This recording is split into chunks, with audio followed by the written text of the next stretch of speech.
I am Harrison Caldwell, 70 years old, and until very recently, I honestly believed my incredible life's work was finally complete.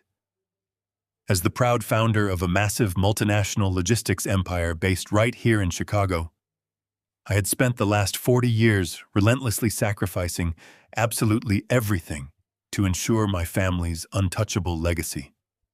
But last Tuesday, standing quietly in the dark, suffocating shadows of my own master bedroom closet, my entire world violently shattered. I silently watched my son Trent and his wife, calmly calculating the exact agonizing timeline of my impending death. They were eagerly discussing the $25 million corporate insurance payout they would receive the very moment my heart finally stopped beating. Before I fully explain how I narrowly escaped their sinister chemical trap and executed my total revenge, let me know exactly where you are watching this story from in the comments below. Hit that like button and subscribe to the channel if you have ever discovered a shocking betrayal from someone you blindly trusted with your own life. The violent wave of nausea hit me exactly as the crowded Red Line train violently lurched forward, departing the Roosevelt station. It was not a gentle, subtle sickness. It was a brutal, physically paralyzing agony that felt like shattered glass, aggressively grinding its way through my internal organs. A sharp, burning ache instantly radiated outward from the very center of my chest, traveling down my left arm and settling heavily into my trembling fingertips. The loud metallic screeching of the subway train's wheels against the heavy steel tracks echoed painfully inside my skull, amplifying the severe dizziness that threatened to drag me into total unconsciousness. I desperately squeezed my eyes shut, gripping the cold metal handrail beside my seat until my knuckles turned stark white. This was exactly how every single morning had begun for the past 3 agonizing months. I had officially stepped down as the active chief executive officer of Caldwell Logistics, proudly handing the massive operational reins over to my son Trent. I had genuinely believed the intense, suffocating pressure of managing global supply chains had simply finally caught up with my aging body. I had consulted the absolute best medical specialists in the entire city of Chicago. They ran endless, incredibly expensive batteries of diagnostic blood tests, exhaustive cardiac stress exams, and highly advanced neurological scans. They found absolutely nothing. Every single highly paid physician simply patted my shoulder and completely dismissed the terrifying agony as severe anxiety and the natural, unavoidable deterioration of old age. They politely told me to simply go home and rest. I forced my tired eyes open consciously, trying to steady my ragged, shallow breathing. The subway car was packed with morning commuters, all completely lost in the glowing digital screens of their smartphones, or staring blankly out the smeared, dirty windows. Directly across the narrow aisle from me sat an elderly man. He was wearing a thick, heavily worn wool coat and a faded flat cap. His weathered face was deeply lined with profound, heavy wrinkles, carrying the unmistakable, hardened look of an Eastern European immigrant who had survived a very hard life. His dark, sharp eyes were not looking at his phone. They were intensely, unblinkingly fixed directly onto my left wrist. I instinctively pulled my arm closer to my chest, suddenly feeling incredibly self-conscious under his intense, heavy scrutiny. I was wearing a massive, incredibly heavy luxury timepiece. It was a striking, incredibly rare limited edition Swiss chronograph that Trent had proudly gifted to me for Father's Day shortly after his major executive promotion. He had explicitly insisted I wear it every single day as a physical symbol of our powerful corporate dynasty. It was easily worth more than most luxury sports cars. The elderly man leaned forward abruptly, completely ignoring the cramped, limited personal space of the crowded subway car. He did not ask for my permission. His hand shot out with incredibly surprising, completely unexpected speed and firmly grabbed my left wrist. His grip was shockingly strong, his calloused fingers digging painfully into my fragile skin. I flinched violently, a surge of adrenaline completely cutting through the terrible nausea. "Take it off now," he demanded. His voice was a harsh guttural rasp, heavily accented with a thick, undeniable Russian inflection. He was not making a polite suggestion. He was issuing a desperate, urgent order. "I see what is inside the casing. What are you doing?" I snapped defensively, violently, yanking my arm back with a sudden surge of angry strength. "Get your hands off me. This is an incredibly rare, completely priceless gift from my only son. You do not touch it." The old man did not retreat. He did not apologize for his aggressive, shocking behavior.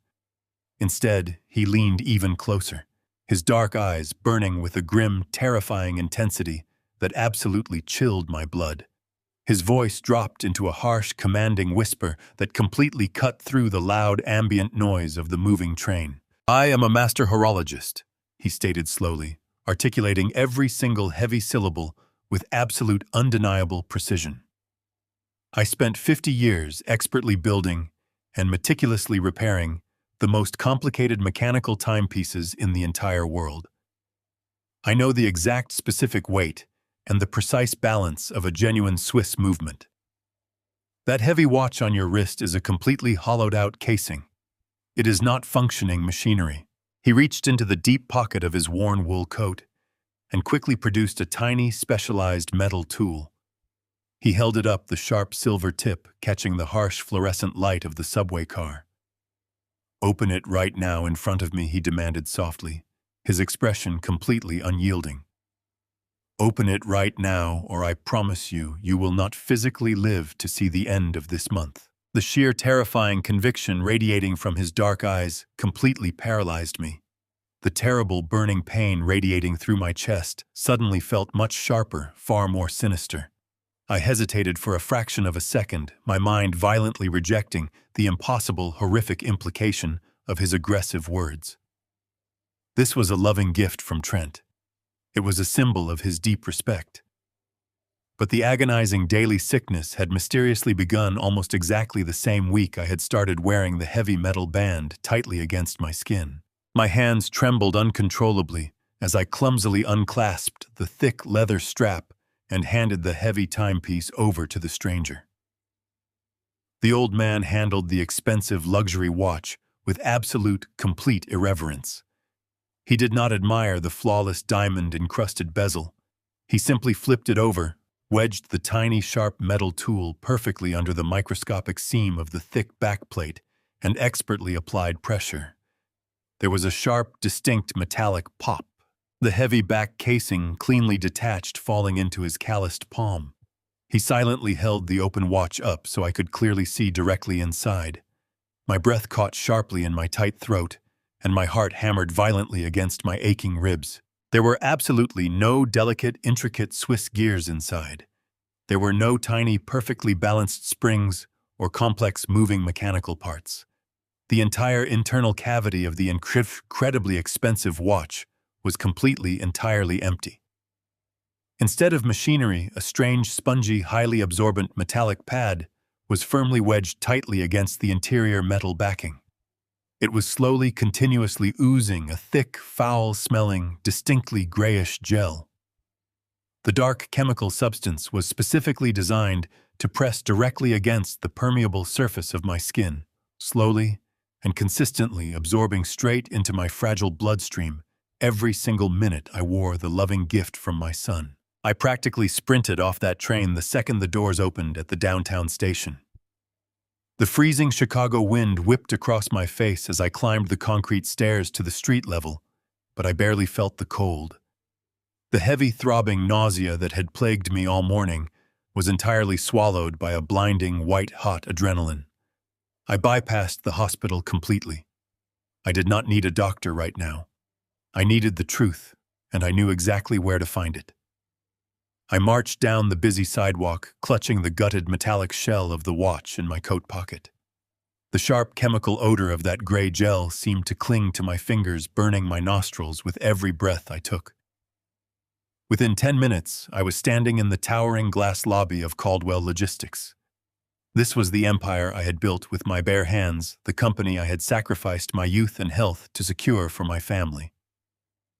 The security guards nodded at me with deep respect, but I ignored them. I stepped into the private executive elevator and hit the button for the top floor. My heart hammered wildly against my ribs, echoing the heavy mechanical clanking of the elevator shaft. I was a father walking into a confrontation I never could have imagined in my worst nightmares. The elevator doors slid open with a soft chime. I strode past the reception desk, completely ignoring Trent's startled executive assistant. She tried to call out my name, but I pushed open the heavy double doors of the corner office without knocking. Trent was sitting behind my old custom mahogany desk, looking over a financial report. He wore a crisp navy suit, looking every bit the confident, successful chief executive I had groomed him to be. He looked up, his brow furrowing in mild surprise as I stormed across the plush carpet. Before he could even say a word, I reached into my coat pocket, pulled out the dismantled watch, and slammed it down violently onto the polished wood right in front of his face. The metal casing rattled loudly against the desk, exposing the spongy chemical-soaked pad hidden inside. I leaned forward, planting my palms flat on his desk, my chest heaving as I stared him down. I demanded to know exactly what this was. I demanded to know why the inner gears of a luxury Swiss timepiece had been ripped out and replaced with a leaking, foul-smelling substance. I demanded answers, and I told him he had exactly 10 seconds to start telling me the truth before I called the police. I fully expected him to panic. I expected him to stammer, to look away, or to show some visible sign of guilt. Instead, my son remained unnervingly calm. He did not flinch. He did not break eye contact. He simply looked down at the ruined watch, let out a slow, heavy sigh, and leaned back in his leather executive chair. The sheer coldness of his reaction sent a sharp chill straight down my spine. He did not look like a man who had just been caught committing a terrible crime. He looked like a disappointed manager dealing with a difficult employee. He calmly reached forward and pressed a button on his desk intercom.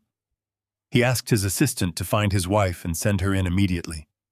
He released the button and looked back at me, his expression softening into a look of deep, patronizing pity. He told me to sit down and catch my breath. He said I was working myself into a dangerous state and that I needed to calm down before I had a heart attack. I refused to sit. I stood there, my hands trembling, with a mixture of raw fury and creeping physical exhaustion, waiting for whatever twisted excuse he was about to deliver. A few moments later, the office door opened and Monica hurried inside. She was dressed impeccably in a gray tailored skirt suit, looking every bit the polished former pharmaceutical researcher she was. She took one look at my pale face, then looked down at the dismantled watch on the desk. Instead of shock or fear, a look of profound, gentle concern washed over her features. She rushed to my side with a warm, deeply comforting smile, placing a gentle hand on my shoulder. She used smooth, practiced medical jargon, explaining the situation with perfect clarity.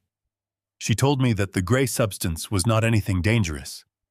She claimed it was a completely harmless, highly advanced conductive hydrogel attached to a microscopic experimental biometric sensor. She explained that her old pharmaceutical development firm was currently testing this transdermal patch to monitor severe blood pressure fluctuations and cardiac irregularities in real time. She looked deeply into my eyes, her voice filled with emotional sincerity. She said my health had been failing so rapidly since my retirement, and the doctors had been absolutely useless. They were terrified that I was going to suffer a fatal stroke while living alone in my large house. Monica continued her flawless explanation, her tone soothing and entirely rational. She admitted that they had hidden the biometric microchip inside the back of the watch because they knew exactly how proud and stubborn I was. They knew I would have flatly refused to wear a bulky medical monitor or admit that my health was genuinely declining. The hydrogel, she explained, simply acted as a conduit to read my pulse through the skin, transmitting the data directly to a private medical server for constant observation. It was a lie spun with absolute perfection, tailored precisely to address my symptoms and exploit my vulnerabilities. Trent stood up from his desk and walked over to me. He gently took both of my trembling hands in his own. His eyes grew wide and glassy, welling up with tears that looked entirely authentic. He squeezed my hands tightly and spoke with a voice thick with raw emotion. He told me that he had already lost his mother 5 years ago, and that the pain of her sudden death still haunted him every single day. He looked at me, his face a portrait of desperate devotion, and said he simply could not survive losing me too. He apologized for the deception, swearing they only did it out of profound, overriding love and a desperate need to keep me safe. Hearing my son invoke his dead mother shattered the protective wall of fury I had built around myself on the train ride over. The raw emotion in his voice was a masterclass in psychological manipulation. A heavy, suffocating wave of guilt immediately washed over me, pushing down the sickening nausea that still lingered in my stomach. I looked from my son to my daughter-in-law, feeling a sudden deep sense of shame for doubting my own flesh and blood. How could I have accused them of something so vile? They were not trying to harm me. They were just frightened children trying to protect their aging, increasingly frail father. The lie was brilliantly weaponized, with the illusion of family love completely neutralizing my anger. I let it go now. That evening, I placed the heavy timepiece inside the top drawer of my nightstand, sliding it completely out of sight. I told Trent and Monica the experimental hydrogel was giving my skin a burning rash, and I needed a short break from the monitor. They reluctantly agreed, though the smile on her face seemed stiff as she advised me to put it back on as soon as the irritation subsided. I spent the next 4 days resting in the quiet comfort of my empty house, doing absolutely nothing but reading old business journals. What happened next was nothing short of miraculous. By the second morning, the crushing weight in my chest began to lift. By the third day, the violent nausea that usually greeted me at dawn had entirely vanished. On the fourth morning, I woke up feeling a profound sense of clarity. The dense, suffocating fog clouding my brain for 3 long months was completely gone. I felt exactly like myself again. I felt like the relentless executive who had built a massive logistics empire from scratch. My physical energy returned, my natural appetite recovered, and my exhausted hands finally stopped their constant shaking. It was a deeply terrifying realization. The doctors had confidently blamed my rapid decline on natural aging, but they were entirely wrong. My illness was directly tied to the watch. To be absolutely certain, I had to test my deeply unsettling hypothesis. I needed to know if my gut feeling was just the paranoid rambling of a sick old man or a dark, undeniable reality. On Friday night, with a heavy, trembling heart, I took the watch out of the drawer. The faint chemical smell of the gray gel wafted up, making my stomach churn in immediate anticipation. I strapped the cold leather firmly around my wrist, ensuring the spongy pad pressed directly against my skin. I went to sleep, dreading the morning. When I woke up 12 hours later, the physical result was immediate and completely devastating. The entire room violently spun around me the exact moment I tried to sit up in bed. A sickening wave of crippling vertigo sent me crashing back down onto the mattress. My chest pulled so tight it felt like a heavy steel vice was slowly crushing my lungs, and a bitter, highly acidic taste flooded the back of my throat. The physical agony had returned with a terrifying vengeance, completely validating my absolute worst fears. The biometric sensor story was a meticulously crafted lie. I ripped the watch off my wrist, throwing it across the dark room. I lay there desperately gasping for air, my heart hammering furiously against my ribs, realizing that my own flesh and blood was somehow directly responsible for this ongoing torment. I decided to keep my horrific discovery a secret. I needed to watch them closely to see the truth hiding behind their smiles. The perfect opportunity arrived the very next evening during our traditional Sunday family dinner. Trent and Monica came over to my house bringing a freshly roasted chicken and an expensive bottle of imported red wine. I forced myself to play the role of the frail, rapidly deteriorating father perfectly. I intentionally dragged my feet across the floor, slurred my words slightly, and kept my posture constantly hunched and defeated. I purposely wore a loose-fitting shirt with long sleeves just to hide the fact that my wrist was completely bare. As we sat around the large mahogany dining table, Monica poured the wine, her voice dripping with artificial sweetness as she asked about my declining health. I decided it was time to finally drop the bait. Midway through the main course, I let out a sudden loud gasp, clutching my chest tightly with one hand, while violently sweeping my other arm across the wooden table. My trembling hand slammed into my crystal wine glass, sending it crashing violently to the hardwood floor. Dark red wine splattered everywhere, permanently staining the expensive wool rug. I slumped heavily forward in my dining chair, groaning loudly, pretending to be overcome by a severe, blinding dizzy spell. I kept my eyes half closed carefully, watching their instant reaction through my eyelashes. A normal, loving son would have immediately jumped up in absolute panic. A caring daughter-in-law would have rushed to my side or frantically called for an ambulance. But they did neither. Instead of showing genuine fear, I caught a fleeting, microscopic expression perfectly displayed on her face. She did not gasp in shock. She did not reach out to help me. She simply shot Trent a cold, incredibly impatient glare. She let out a sharp sigh of profound annoyance, then slowly turned her wrist to casually check the time on her own watch. It was the distinct look of a bored woman who was tired of waiting for a late train to arrive. Trent remained firmly seated, staring at me with a blank, calculating emptiness. The lack of human empathy in that completely silent exchange chilled my cold, aging soul far more than the physical pain ever could. They eventually helped me safely back to the living room sofa. The carefully constructed mask had slipped just enough for me to clearly see the ruthless monsters hiding underneath. I spent a sleepless night staring at the ceiling, my mind racing through every interaction, every signed contract, and every business decision I had made since handing over the company. The next morning, the true depth of their agenda arrived at my front door. At exactly 9 o'clock, the heavy front doorbell rang loudly. I shuffled slowly to the entrance, still perfectly playing the role of a weakened old man.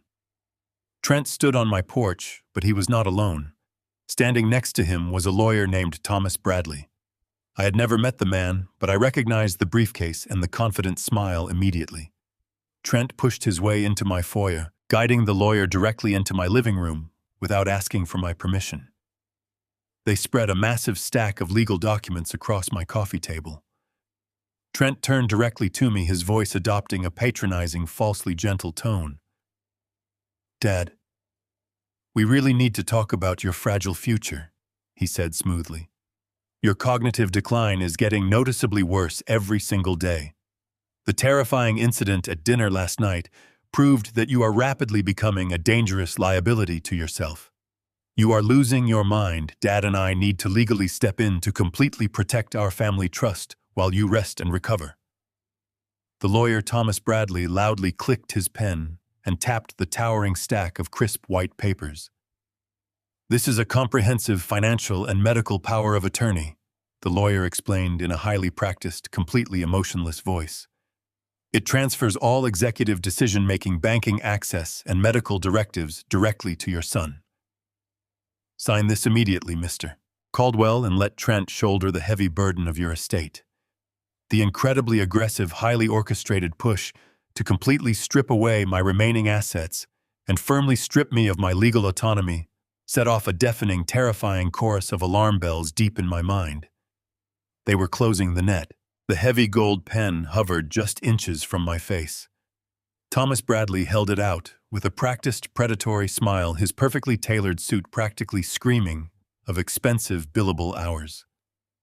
Next to him, my son Trent leaned over the mahogany coffee table, lightly tapping the signature line on the thick stack of legal documents. "Come on, Dad." Trent murmured, his voice dripping with an artificial, syrupy sweetness that made my skin crawl. "It is just a simple signature. It will take 10 seconds, and then you can finally rest without worrying about the company, the bank accounts, or the medical bills. I will handle absolutely everything for you, I promise." I sat frozen on my own living room sofa, my heart hammering a frantic, terrifying rhythm against my ribcage. The sheer audacity of their ambush was breathtaking. They had boxed me into a corner both physically and psychologically, positioning themselves between me and the hallway. The thick stack of papers rested dangerously close to a large, steaming mug of black coffee I had poured for myself just moments before they arrived. I stared down at the crisp white pages, my mind racing at 1,000,000 miles an hour. If I flatly refused to sign, if I kicked them out, and demanded they leave me alone, Trent would immediately use that as concrete evidence of my supposed cognitive decline. He would march straight to a judge, claim I was paranoid and combative, and force a hostile conservatorship. I would be locked away in a facility before the week was over, and the thallium would be replaced by whatever chemical cocktail Monica decided to prescribe. I needed an exit strategy, and I needed it right this second. I realized with a cold, sharp clarity that the only way out of this trap was to play directly into their narrative. They wanted to believe I was a weak, rapidly deteriorating old man. I was going to give them a performance they would never forget. I let out a weak, ragged sigh, forcing my shoulders to slump heavily forward.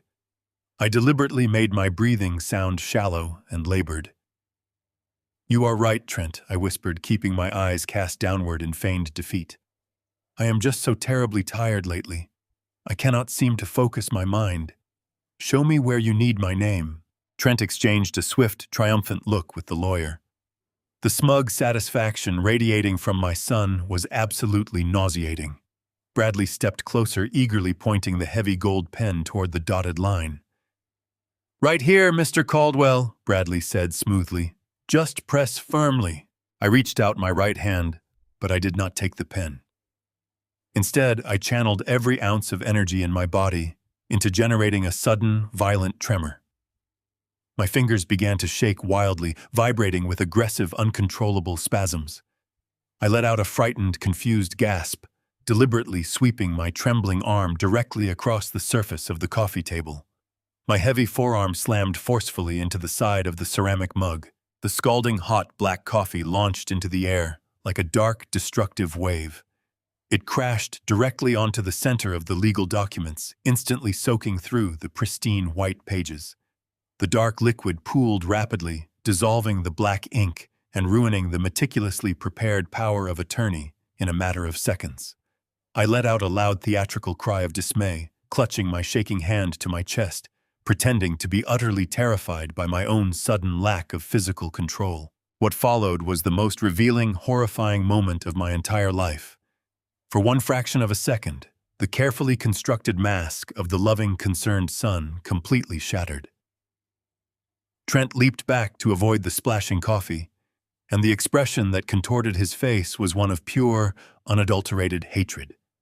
His eyes narrowed into dark, venomous slits, and his upper lip curled into a sneer of absolute disgust. He looked at me not as a father, but as a repulsive, inconvenient insect that he desperately wanted to crush beneath his heel. "For Christ's sake, you clumsy old fool, Trent," hissed the words escaping his mouth with a violent, venomous intensity. The silence that followed was deafening. The air in the living room seemed to freeze solid. Trent instantly realized his fatal mistake. He blinked rapidly, physically, shaking his head as if trying to reset his character. Within the span of a single heartbeat, the vicious predator vanished, and the deeply concerned son miraculously reappeared. "Oh, Dad, I am so sorry."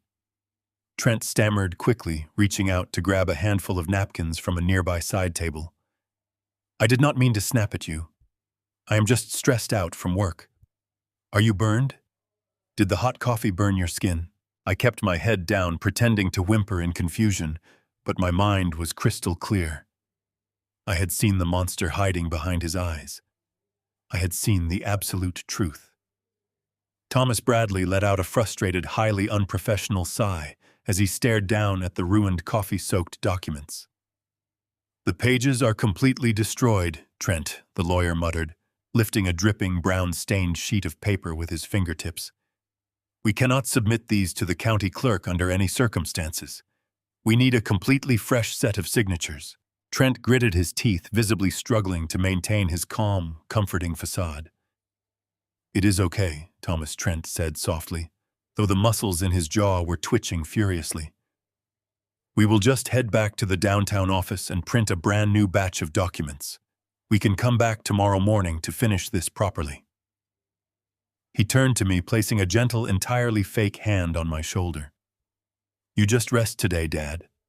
We will handle this tomorrow when your hands are feeling a bit more steady. Do not worry about a single thing."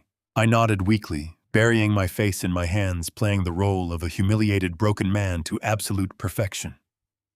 I listened closely to the sound of their leather shoes retreating across the hardwood floor. I heard the heavy front door open and eventually click shut. I waited exactly 30 seconds in absolute breathless silence. Then I slowly stood up from the sofa. The manufactured weakness instantly drained from my muscles. My hands were no longer shaking. My posture straightened, and I walked purposefully across the living room to the front entrance. I engaged the heavy brass deadbolt, sliding it into place with a loud, satisfying metallic clunk. I turned around and stared at the empty, quiet house. The deep gut feeling had evolved into a terrifying certainty. I was being actively hunted in my own home. The people I loved were conspiring to end my life. I had no allies left within my family. I was entirely alone, completely isolated on an island of their making. But they had forgotten who I truly was. I was no longer a victim waiting to die. This absolute betrayal forced me to finally rely on my old, incredibly ruthless business instincts to survive their vicious and highly orchestrated corporate execution. The war for my empire had now officially begun, and I would win. I waited until the sound of Trent's car completely faded down the street before I moved from the front door. The silence of my house felt suffocating, but I knew I did not have the luxury of sitting around to process the betrayal. I needed undeniable proof of what was inside that watch. My first instinct was to drive straight to the premier research hospital in downtown Chicago, where I had been treated for the past 3 months. But I quickly stopped myself. Monica was a former pharmaceutical researcher with extensive connections throughout the city's medical district. If I walked into a major hospital claiming I was being poisoned, there was a high probability someone in the network would immediately alert her. She could intercept the lab results or manipulate the attending physicians into dismissing my claims as severe dementia. I could not risk it. I needed absolute secrecy. I needed an independent facility that operated completely off the grid, far away from my daughter-in-law's sphere of influence. I went to my closet and pulled out a small lockbox where I kept emergency cash. I stuffed several thick stacks of $100 bills into my coat pocket. I bypassed my usual luxury sedan and took the keys to an old, unassuming pickup truck I kept in the garage for gardening supplies. I backed out of the driveway and headed toward the outer suburbs of Chicago, taking the back roads to avoid traffic cameras and toll booths. The drive took just over an hour, the bleak winter landscape flashing past my window as my mind raced with dark, terrifying thoughts. I finally pulled into the parking lot of a sterile, unmarked concrete building tucked away in a quiet industrial park. This was a private forensic toxicology laboratory, a facility primarily used by independent investigators and private defense attorneys who needed discreet, unquestionable chemical analysis. It was exactly what I needed. I parked the truck in the very back corner of the lot and pulled my coat collar up high against the freezing wind. I walked through the heavy glass doors into a stark, brightly lit reception area that smelled faintly of antiseptic and bleached floors. There were no comfortable waiting room chairs or friendly receptionists. A thick pane of bulletproof glass separated the front desk from the main laboratory area. A tall, serious-looking technician in a white lab coat stepped up to the glass partition, eyeing me with mild suspicion. I did not offer my real name or my corporate title. I simply slid the gutted watch across the stainless steel counter, placing it right next to a small, sterilized vial of my own blood that I had carefully extracted in my bathroom earlier that morning. I need a comprehensive, expedited chemical analysis of the substance inside this watch casing, I said, keeping my voice low and steady. And I need a full toxicology screen run on the blood sample to see if that exact substance is currently present in my system. The technician frowned, looking at the strange metallic pad wedged into the back of the luxury timepiece. He asked for my identification and insurance information to start the intake paperwork. I shook my head firmly and pulled the thick stacks of $100 bills from my coat pocket. I am paying entirely in cash, I told him, sliding the money across the cold counter.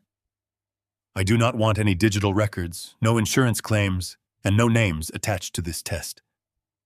I just need the absolute truth about what is inside that metal casing. The technician looked at the cash, then back up at my pale, sweating face. He seemed to recognize the sheer desperation in my eyes, silently nodding as he scooped up the money and the evidence. He carried the watch over to a stainless steel workbench in the main laboratory and placed it carefully under a high-powered digital forensic microscope. I watched through the thick glass partition as he leaned in to examine the gray, foul-smelling gel that had been pressing against my skin for 3 agonizing months. The technician stared through the lenses for only a few seconds before his entire posture suddenly stiffened. He quickly pulled back from the eyepiece, his eyes wide with genuine alarm. Without saying a single word, he immediately turned around and grabbed a heavy pair of thick blue hazardous material gloves from a nearby dispenser. He snapped them onto his hands with practiced urgency and carefully placed my watch into a transparent, hermetically sealed biohazard containment bag. My heart began to hammer a frantic rhythm against my ribs as he walked back over to the glass partition.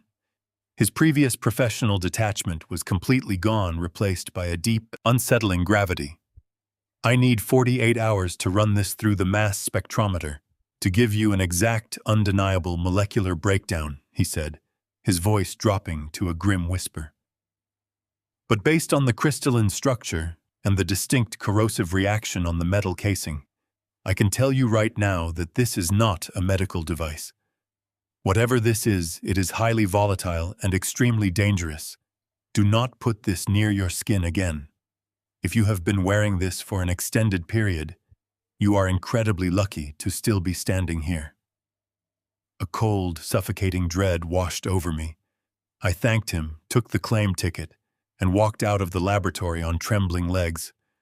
The winter wind hit my face, but I felt absolutely numb. The gut feeling was no longer just a dark suspicion. It was a terrifying, scientifically validated reality. I sat down in the cold cabin of the pickup truck for a long time, gripping the steering wheel until my knuckles turned completely white. My own son and his wife had engineered a slow, excruciatingly painful execution. They had smiled, poured my wine, and pretended to care while poisoning me for financial gain. The urge to drive straight to the police station and demand their arrest was overwhelming, but I knew I could not do that yet. I did not have the official mass spectrometer results. If I tipped my hand too early, Trent would use his immense corporate resources to bury the evidence and destroy my credibility.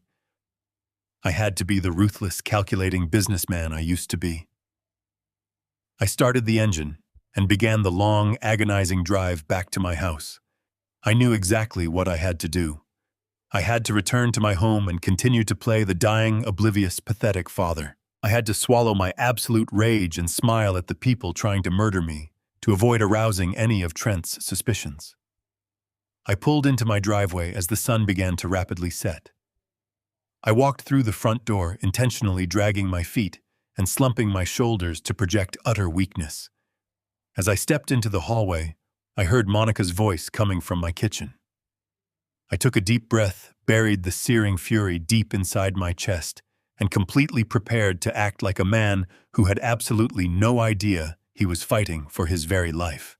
I walked into the kitchen, my hands shoved deep into my pockets to hide their intense trembling. Monica was standing right by the marble island, casually pouring a glass of filtered water, as if she owned the place. She turned and flashed that deeply artificial smile, telling me she had used her spare key to drop off fresh groceries because she was so profoundly worried about my frail condition.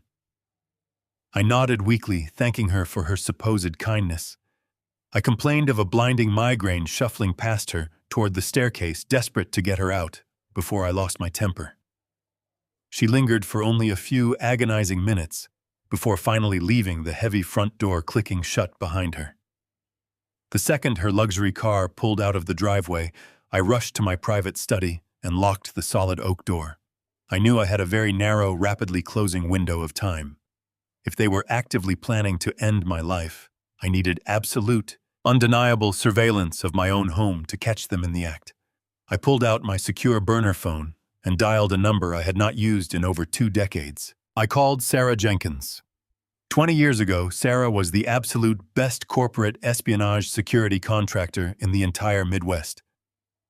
Whenever a rival logistics firm tried to steal my supply chain secrets or plant listening devices, Sarah was the phantom I hired to aggressively turn the tables. She was ruthless, brilliant, and operated entirely in the shadows. Her voice was just as crisp and guarded as I remembered. I did not waste any time with pleasantries or polite catch-ups.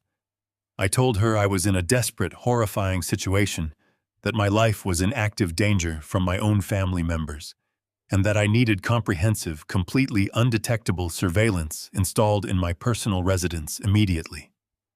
I offered her triple her usual exorbitant rate, provided she could do it quietly and without leaving a single trace behind. She agreed without hesitation, instructing me to leave the side door of my garage unlocked at exactly 8 o'clock the following morning. I spent a restless, miserable night tossing and turning in the dark, terrified that Trent and Monica might unexpectedly return while I was still unprotected and highly vulnerable. The next morning, the garage door clicked open with barely a whisper. Sarah slipped inside like a ghost, wearing dark clothing and carrying a heavy reinforced duffel bag. We exchanged a brief silent nod. She asked no probing questions about my pale complexion. She simply went straight to work. I pointed her toward the main living room and my private study, the two specific locations where Trent and Monica always insisted on holding their impromptu, hushed family meetings. Sarah opened her bag, revealing a highly sophisticated array of micro cameras, audio transmitters, and specialized wiring tools. She immediately zeroed in on the tall, cylindrical air purifiers sitting innocently in the corners of both rooms. She expertly dismantled the sleek plastic casings, carefully embedding the tiny high-definition lenses directly into the digital display panels of the machines. The cameras were incredibly advanced, capable of recording crystal-clear video and capturing faint whispers from across the room, all while transmitting the encrypted data directly to a secure remote server. She worked with astonishing speed and absolute precision, her hands moving with the steady confidence of a master surgeon. We were modifying the air purifier in the living room when the piercing chime of the front doorbell suddenly echoed through the house. I froze, staring at Sarah in paralyzing panic. She killed the power to her soldering tool and signaled for absolute silence. I crept slowly toward the front window, peering cautiously through the very edge of the heavy velvet curtains. It was Monica. She was standing on the front porch holding a large insulated thermal container, casually checking her reflection in the glass panel of the front door. She had returned completely unannounced. If she walked into the living room and saw Sarah surrounded by exposed wires and dismantled machinery, my entire survival plan would be instantly destroyed. Trent would know I was actively investigating them, and they would undoubtedly accelerate whatever lethal toxic timeline they had planned for me. I looked back at Sarah. She was already rapidly packing her specialized tools away, shoving the delicate components into her duffel bag with silent, frantic urgency. I knew I had to boldly intercept Monica and buy Sarah enough time to escape. I ruffled my hair, unbuttoned my shirt, and took several ragged breaths to mimic physical distress. I unlocked the deadbolt and slowly pulled the door open, blocking the entrance with my body. Monica smiled brightly, eagerly holding up the thermal container. "I brought you some healthy homemade soup, Dad," she chirped, her voice dripping with that sickeningly fake, overly sweet affection. "I know you have not been eating well, and this has all the right nutrients to help aggressively build up your failing strength." I let out a harsh, agonizing cough, leaning heavily against the wooden doorframe, as if I could barely support my own physical weight. I thanked her weakly, reaching out with a trembling hand to take the container, but I intentionally kept my arm braced rigidly across the doorway.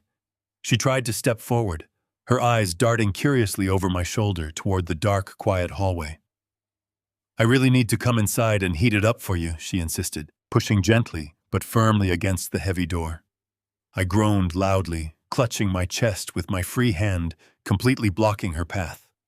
I told her I was incredibly tired, that I had a terrible blinding fever, and that I just desperately needed to lie down alone in the dark. She frowned, clearly frustrated by my unexpected resistance.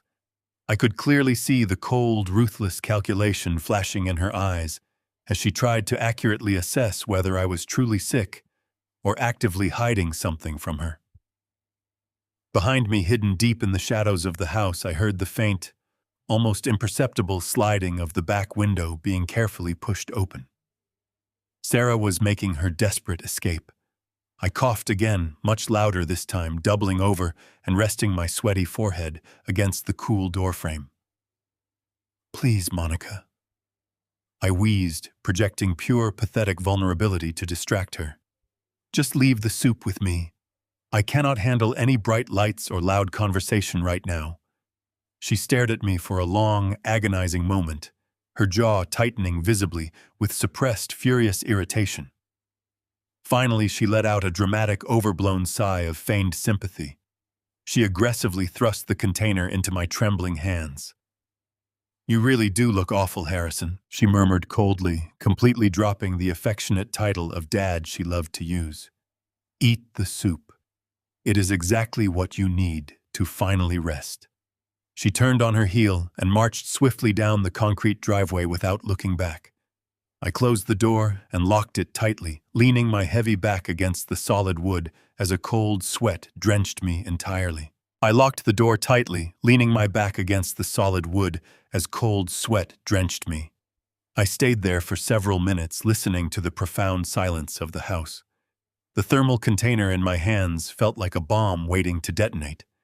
I carried it to the kitchen and poured the thick liquid straight down the garbage disposal.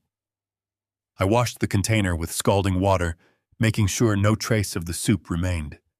As I dried my trembling hands, my secure burner phone vibrated softly in my pocket. It was an encrypted text message from Sarah. She was out, and the surveillance feeds were live. I breathed a sigh of relief. The first phase of my counterattack was securely in place, but surveillance alone was not enough to save me. I needed to understand the true motive behind their lethal timeline. To do that, I had to look at the money. I spent the remainder of the evening carefully setting the stage. I turned off the lights, leaving only a dim lamp in the hallway. I shuffled up the wooden stairs, making my footsteps drag, in case Monica had planted listening devices or instructed Trent to drive past. I went into my room, changed into pajamas, and climbed into the large bed. I left a small crack in the curtains so anyone watching from the street would assume I was bedridden and asleep. I lay perfectly still for 2 agonizing hours, staring at the dark ceiling, listening to the wind. When I was absolutely certain the neighborhood was dead, I silently slipped out from under the blankets. I crawled across the carpet to the far corner of my large closet, pulled back a loose baseboard, and retrieved a small, hidden digital tablet. I had secretly purchased this device months ago when my symptoms first began, hiding it out of a paranoid instinct I could not quite explain. Now it was my lifeline to the outside world. I sat cross-legged on the floor, pulling a heavy blanket over my head to mask the bright digital glow of the screen. I powered on the tablet and connected to a hidden encrypted cellular network. I navigated to the login portal for Caldwell Logistics. When I handed the chief executive title to Trent 18 months ago, I surrendered all my access keys, fobs, and passwords. I wanted him to feel the true weight of leadership. I wanted him to command the empire I had bled for 40 years to build. But I was not a fool. I had secretly embedded a backdoor administrative code directly into the architecture of the corporate servers. It was a master skeleton key that bypassed all standard security protocols, firewalls, and 2-factor authentication checkpoints. I never told Trent about it. I never told the board of directors. It was my ultimate fail-safe, a ghost protocol designed to monitor the health of my life's work. I typed the complex string into the terminal and pressed enter. The screen went black for a terrifying second before the familiar dashboard of the Caldwell Logistics Master Financial Database materialized. The sheer volume of data was overwhelming, but my instincts were razor-sharp. I bypassed the sanitized executive summaries and profit reports Trent presented to the board. Those were just polished fiction. I dove straight into the raw general ledgers. I needed to see the actual flow of capital.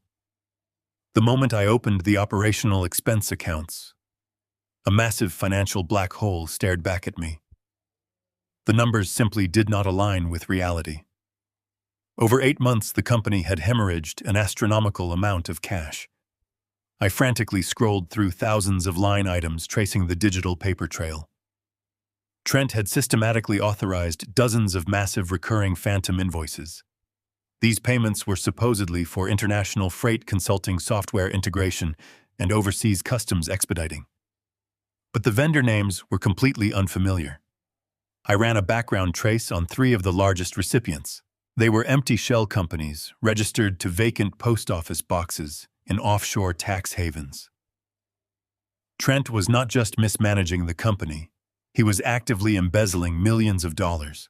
The sheer scale of the theft was breathtaking, but it did not explain his terrifying desperation to secure my power of attorney that morning. If he was already stealing millions undetected, why did he need total legal control over my personal estate? The answer hit me like a physical blow to the stomach. The embezzled cash was only the tip of a much darker iceberg. I backed out of the operational ledgers and forced my way into the secured asset portfolio. I opened the registry for our distribution warehouses scattered across the Midwest. These facilities were the beating heart of Caldwell Logistics. I had spent decades purchasing the land and constructing those buildings in cash, ensuring the company carried zero commercial debt. When the loading screen populated the asset data, the breath was knocked from my lungs. Every single warehouse had been secretly leveraged. Trent had taken out massive high-interest illicit loans against the total equity of our entire real estate portfolio. He had used the company's physical foundation as collateral for loans acquired from shady private equity groups known for ruthless lending tactics. I sat trembling in the suffocating darkness of my closet, the glowing screen illuminating the tears of pure rage streaming down my face. I rapidly calculated the staggering debt obligations against the vanishing cash reserves. The math was brutally clear. Trent had not just stolen from Caldwell Logistics. He had completely gutted it from the inside out. He had dug a financial grave so deep that recovery was impossible. The crushing weight of the high-interest loan payments was accelerating exponentially. I stared at the projected default dates, my heart shattering into 1,000 pieces. The logistics empire I had sacrificed my youth, my health, and my marriage to build was exactly 3 weeks away from complete bankruptcy. The entire grand illusion finally made perfect, terrifying sense to me. Trent did not just want my personal wealth. He desperately needed it to cover his tracks. The company was on the verge of total collapse, and when the predatory lenders came to collect their collateral, the massive offshore embezzlement would be hopelessly exposed. He would go to federal prison for several decades. He needed my power of attorney to quietly liquidate my stock portfolios, empty my personal trust funds, and sell this house to magically plug the massive holes in the corporate ledgers before the authorities noticed a single thing. And he needed me to die quickly, so I could never review the financial wreckage or testify against him. The thallium in the watch, the fake medical sensors, the aggressive push for total legal control, it was all part of a frantic cover-up. I slowly closed the tablet, the screen fading back to black. The sad, sick old man was now truly dead. I wiped the tears from my face and stood up in the dark. My son wanted to play a ruthless game of corporate survival. I was going to show him exactly how I had built an empire in the first place. The digital clock on my bedside table glowed a faint green in the suffocating darkness, reading exactly 2 o'clock in the morning. I was still sitting cross-legged on the floor of my closet, the heavy blanket draped over my head, staring at the financial ruin of my life's work on the glowing tablet screen. My mind was furiously calculating legal strategies when the unmistakable sound of a key sliding into the front door deadbolt echoed through the silent house. The brass lock clicked open with a loud thud that sent a jolt of pure ice straight down my spine. My heart leaped into my throat. No one else had a key except Trent and Monica. They had let themselves in during the dead of night, slipping into my personal sanctuary while they assumed I was unconscious and defenseless. Panic, raw and primal, threatened to paralyze me, but the ruthless business instincts that had just been fully awakened inside me took immediate control.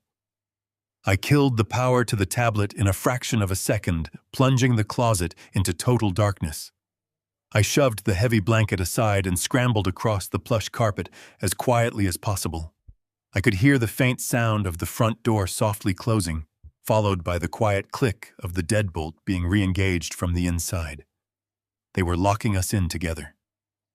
I reached the edge of my large bed, lifted the heavy mattress with trembling fingers, and shoved the digital tablet deep underneath the box. Pushing it as far toward the center as my arm could reach, I frantically threw myself under the thick down comforter, pulling the heavy blankets up to my chin. I instantly forced my body into the rigid, curled posture of a sick, rapidly failing old man. I closed my eyes just as the subtle, agonizingly slow creak of the wooden staircase began to sound. Someone was creeping up the steps, placing their weight carefully to avoid making too much noise. Every single footstep felt like a physical blow to my chest. The adrenaline surging through my veins was absolutely deafening, roaring in my ears like a rushing river. I had to consciously force my breathing to slow down, mimicking the shallow, slightly labored rhythm of a deeply comatose, heavily medicated patient. I let my mouth hang slightly open and relaxed the muscles in my face, completely surrendering to the physical illusion of vulnerability. The footsteps reached the second-floor landing. I heard the soft rustle of expensive fabric and the faint, familiar scent of Monica's imported floral perfume drifting into my bedroom. The brass handle of my bedroom door turned with an excruciatingly slow squeak. A thin sliver of pale yellow light from the hallway spilled across the dark carpet, slowly widening as the door was pushed open. I kept my eyes completely shut, my eyelids relaxed, but my other senses were operating at maximum capacity. Two distinct sets of footsteps entered the room. They moved with a predatory, silent grace, gliding across the floor until they were standing mere inches from the edge of my mattress. I could feel their presence looming over me, a dark, suffocating energy radiating in the cold air. "Is he actually asleep?" Trent whispered, his voice so incredibly low and close that I could feel the faint vibration of his breath against the stagnant air of the room. "He is completely out cold," Monica replied, her tone clinical, detached, and utterly devoid of human empathy. I severely doubled the dosage of the muscle relaxants in his evening tea before we left earlier today. His central nervous system is currently so suppressed he would not wake up if we fired a gun in this room. Just focus on finding the documents. We have an incredibly narrow window before the bank opens tomorrow morning. I felt the mattress shift ever so slightly as Trent leaned over me. The proximity was physically nauseating. Every fiber of my being screamed at me to open my eyes, to grab him by the throat, to demand answers for the devastating financial destruction he had caused. My fists clenched involuntarily beneath the heavy blankets, my fingernails biting painfully deep into my palms. I forced myself to release the tension, to keep my hands completely limp, to maintain the flawless performance of a dying man. I slowed my breathing even further, letting out a soft, ragged snore to reinforce the deeply tragic illusion. I heard the soft metallic sliding of the top drawer of my wooden nightstand being carefully pulled open. They were searching right next to my head. The quiet rustling of papers and the shifting of small objects echoed loudly in the tense silence of the room. Trent was desperately looking for my personal checkbooks, my physical banking tokens, and the small leather journal where I foolishly kept my private passwords written down. He was looking for the final keys to drain my personal estate, the last desperate life raft to plug the massive bleeding hole he had created in the corporate logistics ledgers. "I cannot find the master password journal anywhere," Trent hissed in a frustrated, frantic whisper. "It is supposed to be right here in the top drawer. I saw him put it here last week. Where did the crazy old fool hide it?" "Just keep looking," Monica commanded smoothly. "Check the bottom drawer. Check beneath the bedside lamp. We absolutely need those specific routing numbers to initiate the massive offshore wire transfers tomorrow afternoon. If we do not successfully liquidate his personal trust funds by the end of the day, those predatory equity lenders will immediately seize the commercial warehouses. The entire corporate facade will instantly collapse Trent. You need to find those account numbers right now. He is deteriorating so fast it is pathetic, Trent muttered, the sound of a drawer clicking shut, punctuating his cruel words. Look at him, Monica. He is literally wasting away into nothing. It is the only logical solution, Trent, Monica replied, her voice dropping into a chilling, perfectly rational register. The thallium absorption is doing its job beautifully.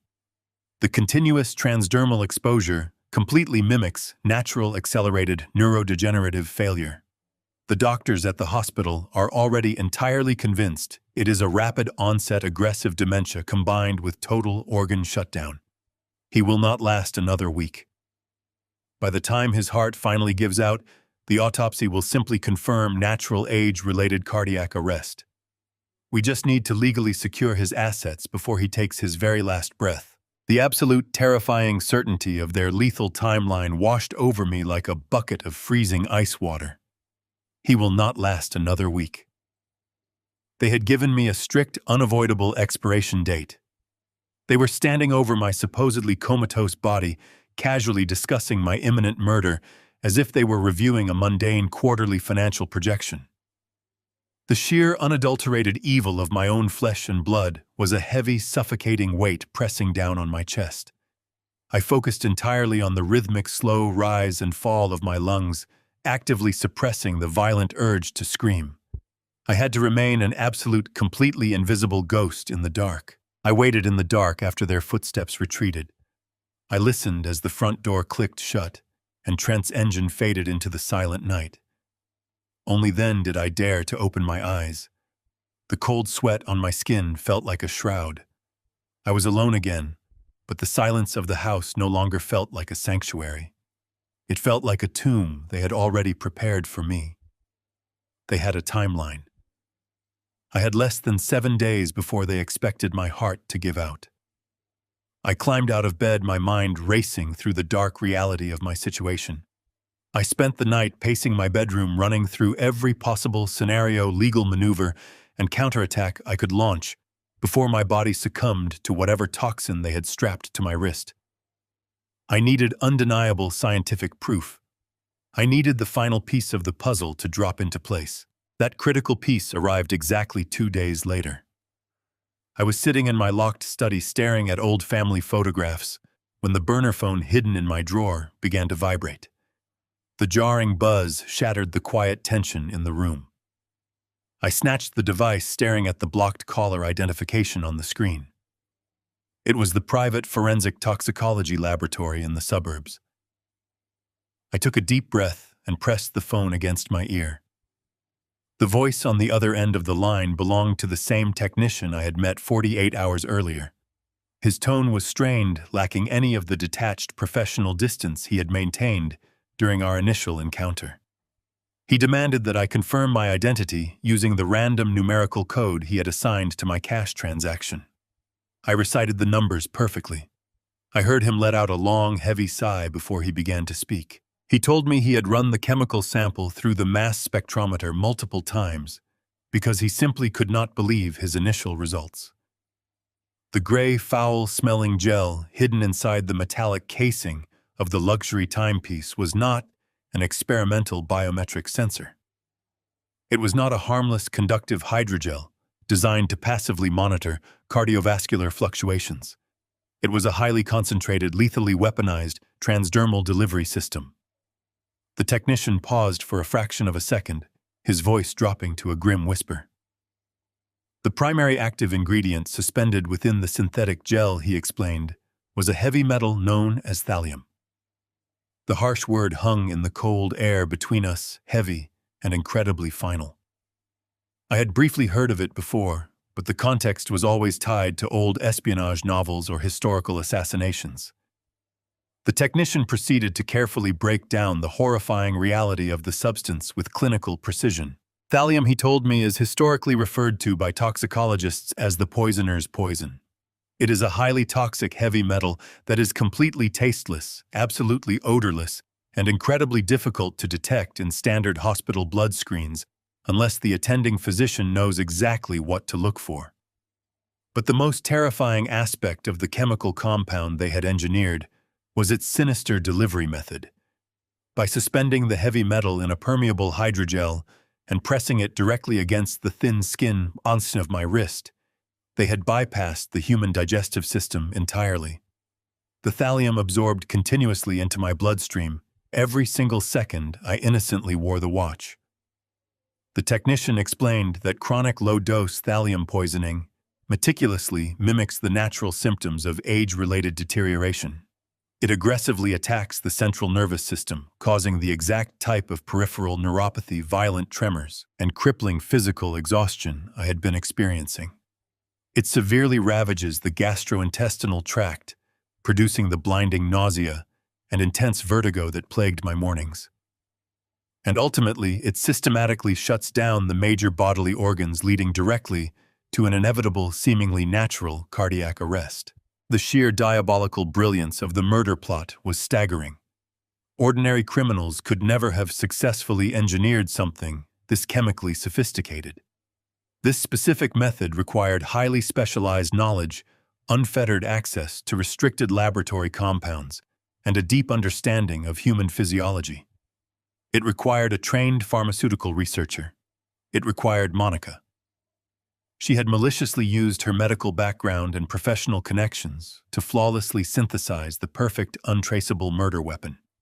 She had calculated the exact dosage required to bring a grown man to his knees without triggering a sudden acute toxicity alarm. She had designed the gel to silently break down my body at a highly controlled pace, giving Trent just enough time to panic me into signing over my financial estate before I died. The narrative they had smoothly spun for the doctors at the research hospital was a masterpiece of lethal misdirection.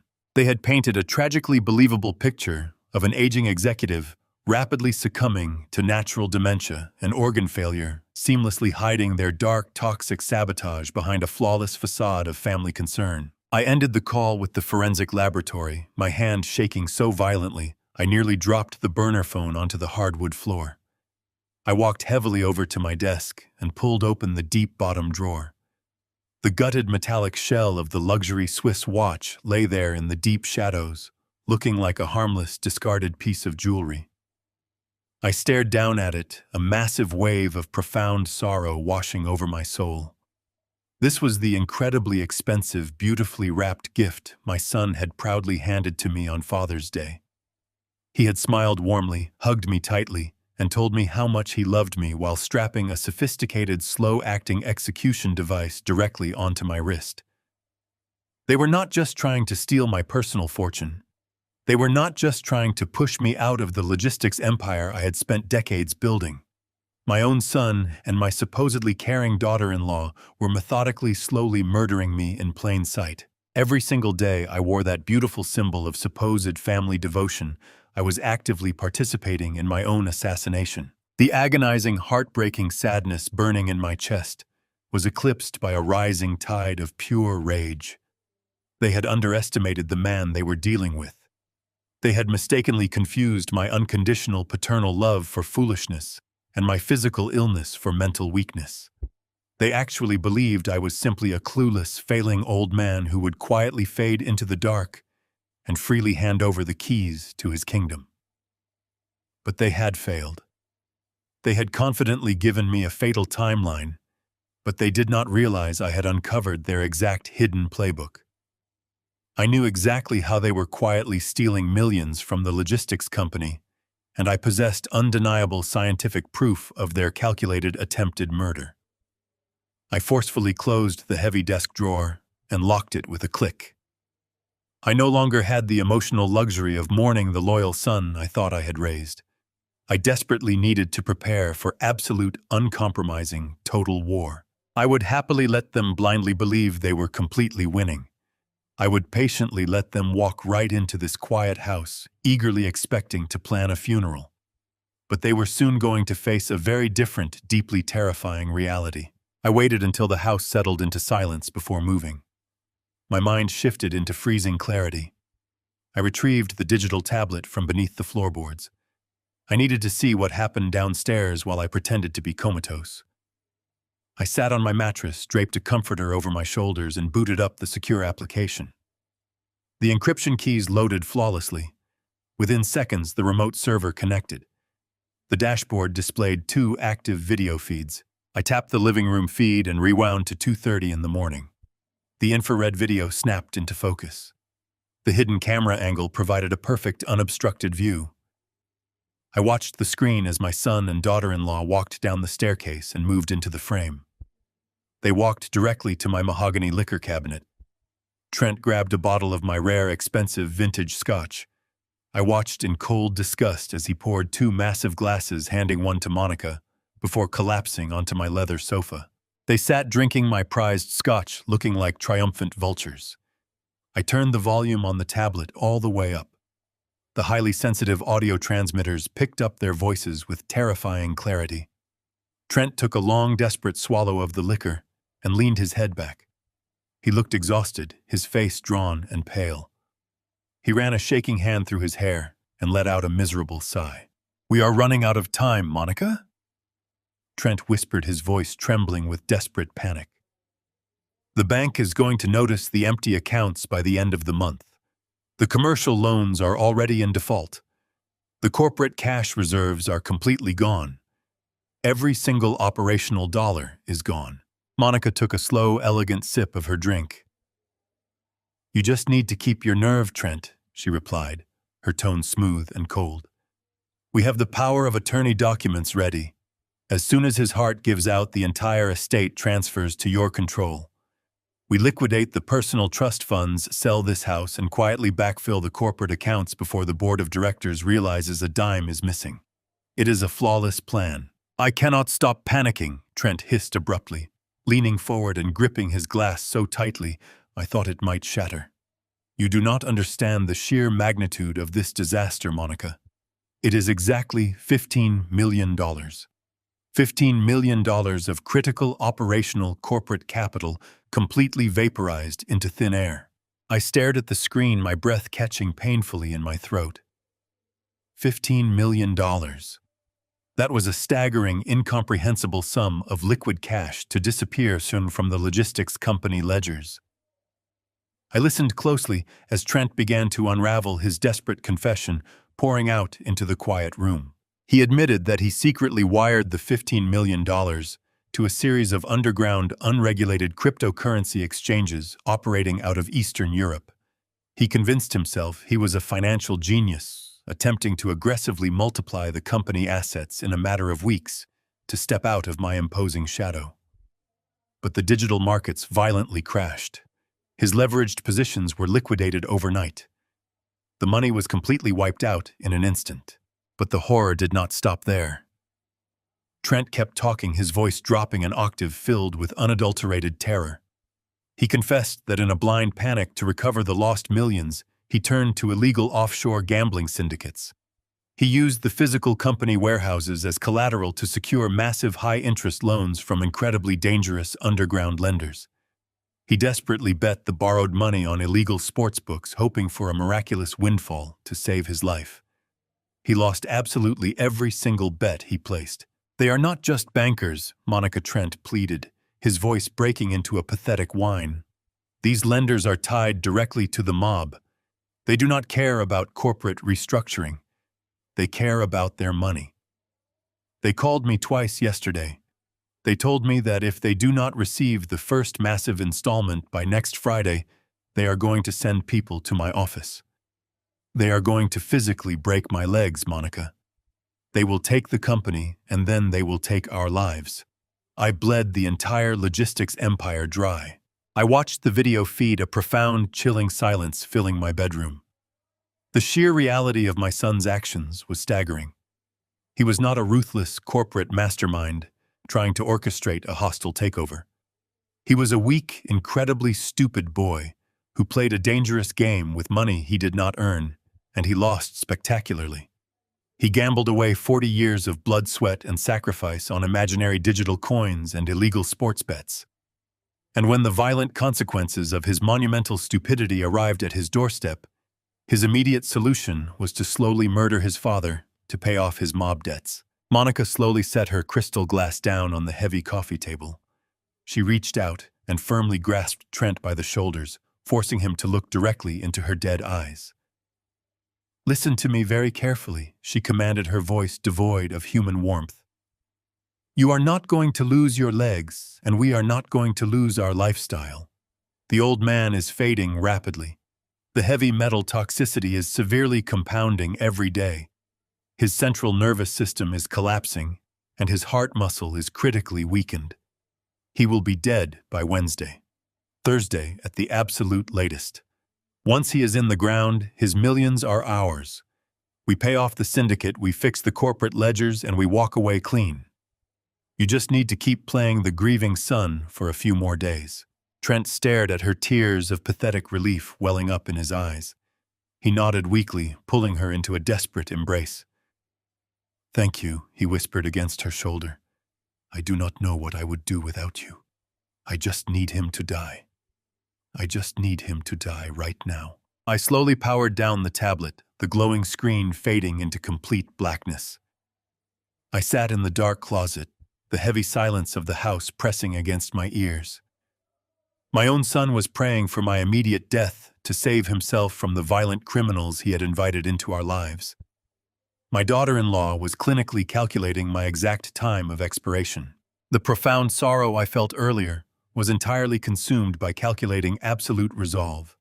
They wanted my fortune to save their miserable lives. They wanted me to pass away in the night so they could inherit the keys to the kingdom. But I was not a victim, and I was not going to die on their convenient schedule. I had built a massive empire by destroying anyone who tried to take what was mine. I was going to turn their meticulously planned murder plot into a devastating, inescapable trap. They desperately needed my money by next Friday to avoid the violent wrath of the mob.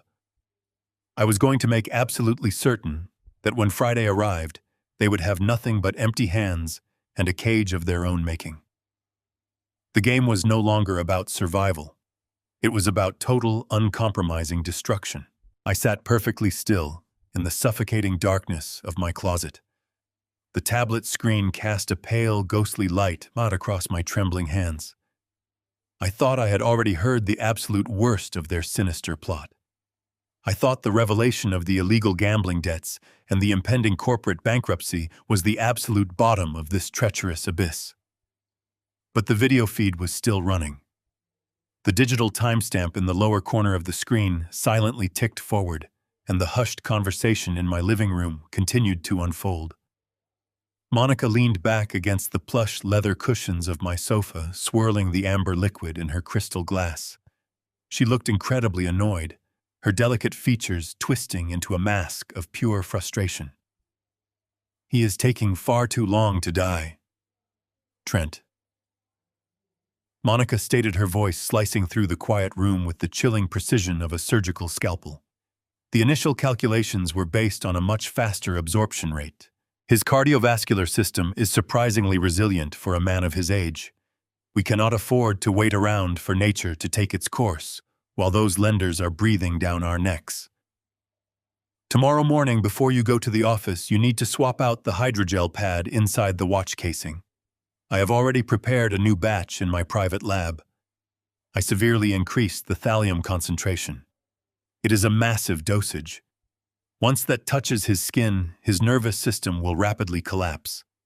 He will lose all motor function by tomorrow evening. Trent nodded slowly, staring blankly into his empty glass. He did not look horrified by his wife discussing chemical murder. He just looked incredibly impatient. "We just need his signature on that power of attorney document first," Trent replied, his voice completely devoid of any filial affection. "I will aggressively push the lawyer to bypass the standard notary protocols if I have to. Once we have his signature legally securing my complete executive control, we toss him straight into that private nursing home facility on the north side. They ask absolutely no questions, and their nursing staff is notoriously negligent. We isolate him in a private room and simply let the heavy metal finish the job entirely out of sight. No more exhausting family dinners. No more playing the dutiful, concerned children. We just lock the heavy door and permanently walk away. Monica smiled, a thin, deeply predatory curve of her lips. And then the real financial payout finally triggers, she murmured smoothly. Exactly. Trent breathed out, his eyes suddenly lighting up with a greedy, feverish intensity. As soon as his heart finally stops, the corporate contingencies automatically activate. The board of directors mandated a key man life insurance policy on him 15 years ago when the massive logistics empire was rapidly expanding. He is fully insured for exactly $25 million. And as the sole remaining heir and the acting chief executive, that staggering amount of money flows directly into a blind corporate trust that I completely control. $25 million of untraceable, perfectly clean liquid capital dropping straight into my lap. Trent leaned much closer to Monica, his voice trembling with manic, desperate excitement. We take the massive insurance payout and immediately wire the initial $15 million directly to the criminal syndicate. We clear the disastrous underground gambling debts completely. We take the remaining $10 million, quietly liquidate whatever physical warehouse assets are left before the federal auditors arrive, and we absolutely disappear. We catch a private charter to Europe by the end of the month. We can start completely over in Monaco or the south of France. We will never have to look back. My father dying is our absolute financial salvation. The sheer magnitude of the betrayal slammed into my chest like a physical freight train. I had to consciously force myself to breathe. My lungs felt terribly tight, burning with the suffocating realization of my own true value to my only child. My life, my 40 years of relentless sacrifice, my unconditional love. It all boiled down to a $25 million insurance payout. I was not a beloved father to him. I was simply a highly lucrative corporate asset waiting to be violently liquidated. I was a walking, breathing lottery ticket that he was actively trying to safely cash in. I watched my son kiss his wife on my sofa, celebrating their impending wealth, completely intoxicated by the prospect of my imminent demise. They genuinely believed they had thought of absolutely everything. They had the perfect untraceable poison, the perfect financial motive, and the perfect international escape plan. They simply assumed I was just a frail, pathetic old man, blindly stumbling into an early grave. They arrogantly thought my entire legacy was theirs to freely pillage. I slowly reached out and tapped the digital screen, permanently terminating the live video feed. The sudden silence in the closet was absolutely deafening. I sat in the pitch-black darkness, a profound, terrifying calm suddenly settling over my exhausted mind. The burning rage that had previously consumed me completely evaporated instantly, replaced by a cold, calculating, and razor-sharp focus. I was a man who had successfully built a massive empire by completely outsmarting the most ruthless corporate sharks in the entire logistics industry. I knew exactly how to dismantle a hostile opponent piece by piece until they had absolutely nothing left to leverage. And Trent had just foolishly handed me his entire operational playbook. He desperately wanted the legal power of attorney. He selfishly wanted the massive corporate insurance money. He cowardly wanted to flee to Europe and live comfortably like a king on the bloody spoils of my chemical execution. I was going to willingly let him believe his sinister plan was working absolutely perfectly. I would eagerly give him the grand illusion of total victory right up until the final, devastatingly irreversible moment. I carefully pulled the glowing tablet back into my lap and securely reopened the highly restricted corporate network portal. I smoothly bypassed the main operational ledgers and dug directly into the deeply hidden human resources and insurance administrative files. I needed to quickly verify the exact legal terms of the key man policy Trent was so desperately relying on. I found the dense legal document buried deep within the digital archives of the corporate server. I slowly read through the remarkably complex contractual stipulations, carefully scanning the tiny fine print with the highly practiced speed of a seasoned executive. The policy was indeed entirely valid, and it would absolutely pay out exactly $25 million immediately upon my certified death. However, Trent had fundamentally misunderstood a critical, incredibly important underlying corporate legal structure. The primary beneficiary of the massive policy was not my arrogant son.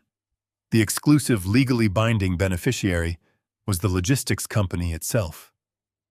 And as the absolute majority shareholder and original founding owner, I still securely possessed the unilateral, unquestionable authority to legally rewrite the entire corporate trust structure at any given moment.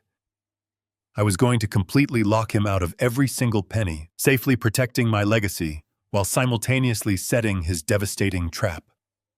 I would now become the ruthless hunter.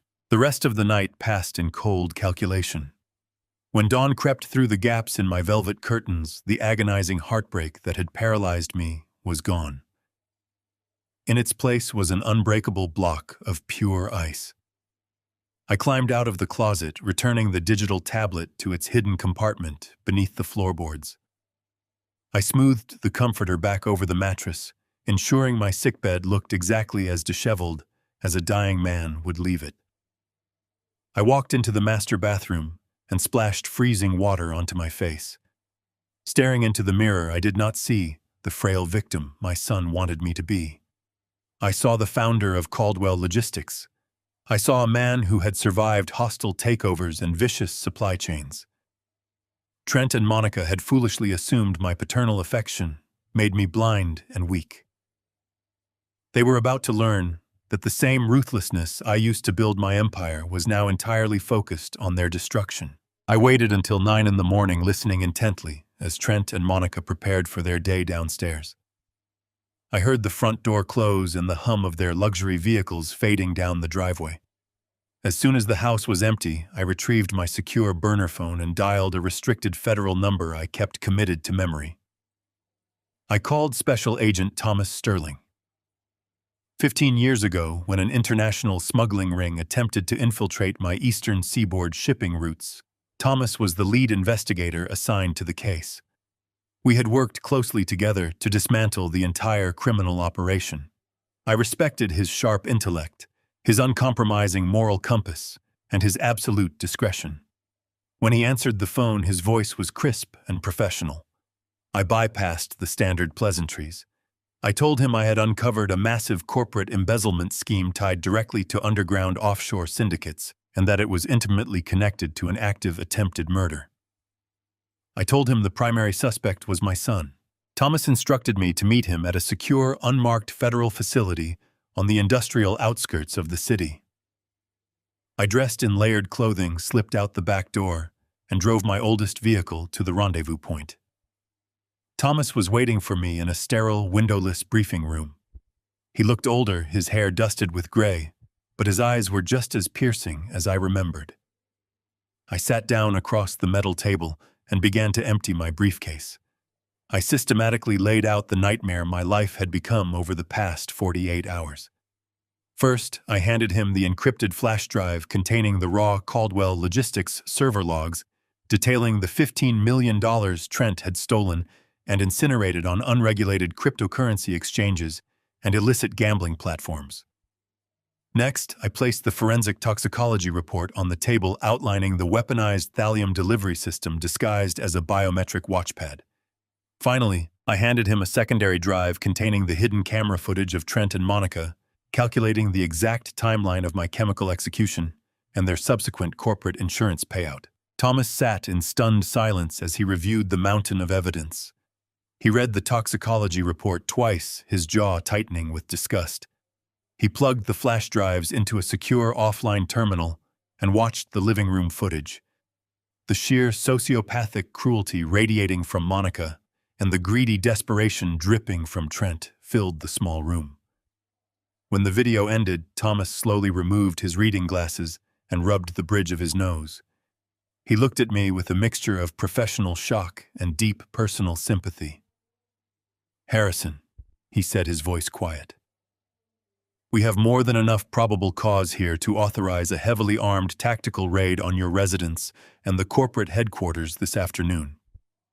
We can have your son and your daughter-in-law in federal custody before the sun goes down. They will face decades behind bars for grand larceny, wire fraud, conspiracy, and attempted murder. We can easily end this terrible, exhausting nightmare for you right now and legally ensure they rot in a concrete cell for the rest of their miserable, empty lives. I stared into the federal agent's eyes, my expression unreadable. No, I replied, my voice steady and cold. I do not want an immediate quiet arrest behind closed doors. I do not want them spirited away in the middle of the night. If we arrest them today, Trent will spin the narrative. He will play the victim.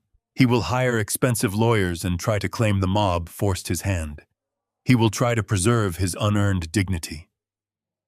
I leaned forward, resting my hands flat against the cold metal table. I want them to fall from the highest possible pedestal.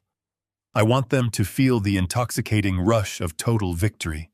I want them to firmly believe they have completely outsmarted me, secured the massive insurance payout, and successfully stolen my entire empire. I want them to stand proudly in the blinding spotlight of their supposed triumph right before I rip the entire world out from beneath their feet. I want this to be a public, flawless, and utterly devastating retaliation. Thomas studied my face for a long, tense moment. He understood exactly what I was asking for. It was incredibly risky and completely outside standard federal protocol, but he also understood the profound, unforgivable magnitude of the betrayal I had suffered. He slowly nodded his head. All right. Harrison Thomas agreed, his tone shifting into sharp, tactical precision. If we are going to do this your way, we need to orchestrate a highly controlled federal sting operation. We will let them proceed with their timeline, but we will control the entire environment. We will monitor every single digital communication wire transfer and physical movement. But you must understand the severe physical risk you are taking. You cannot stop wearing that watch, or they will instantly know you suspect something. You have to endure the thallium exposure for a few more days while we set the stage. Are you absolutely certain your body can handle the toxicity until Friday? I thought about the blinding nausea, the agonizing tremors, and the terrifying weakness that gripped my limbs every morning. I thought about the invisible heavy metal slowly shutting down my vital organs, inching me closer to the cold grave my own son had eagerly dug for me. I am absolutely certain I lied smoothly, projecting a physical strength I did not truly possess. We will schedule an emergency meeting of the corporate board of directors for this coming Friday. Trent desperately needs me to publicly sign the power of attorney documents to appease the aggressive mob lenders and secure his illegitimate executive control. I will tell him I am finally ready to surrender the entire company and hand over my massive estate. We will let him gather the board, the corporate lawyers, and the major shareholders in the main executive boardroom. We will let him stand at the head of the table and claim his bloody crown. And then, right when he truly believes he has finally won absolutely everything, we will spring the trap and destroy him completely. I left the secure federal facility with a renewed sense of purpose burning in my chest. Special Agent Thomas Sterling walked me to the exit, his final words echoing in my mind as I stepped out into the crisp afternoon air. The drive back to my house felt distinctly different this time. The crushing weight of absolute betrayal was still present, but it was now firmly anchored by the cold certainty of inescapable justice. The federal sting operation was officially active. Undercover surveillance teams were already quietly tapping into the corporate network, meticulously monitoring Trent's frantic offshore wire attempts and silently watching the dangerous mob-connected lenders lurking in the shadows. My only remaining job was to flawlessly play the tragic dying king and expertly deliver my treacherous son directly into their waiting, fully prepared hands.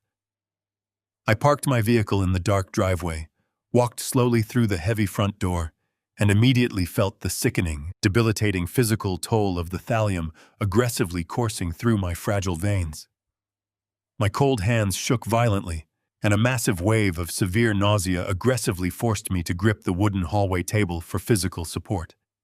The toxic heavy metal was doing exactly what Monica ruthlessly intended it to do. I did not have to artificially pretend to be a physically broken, rapidly deteriorating man. I simply had to harness that authentic, agonizing physical torture and strategically use it to execute the absolute greatest theatrical performance of my entire life. I shuffled slowly into my dark, quiet study, sat heavily behind my massive mahogany desk, and stared intently at the black telephone for a very long time. I needed to wait patiently until the deep evening hours arrived.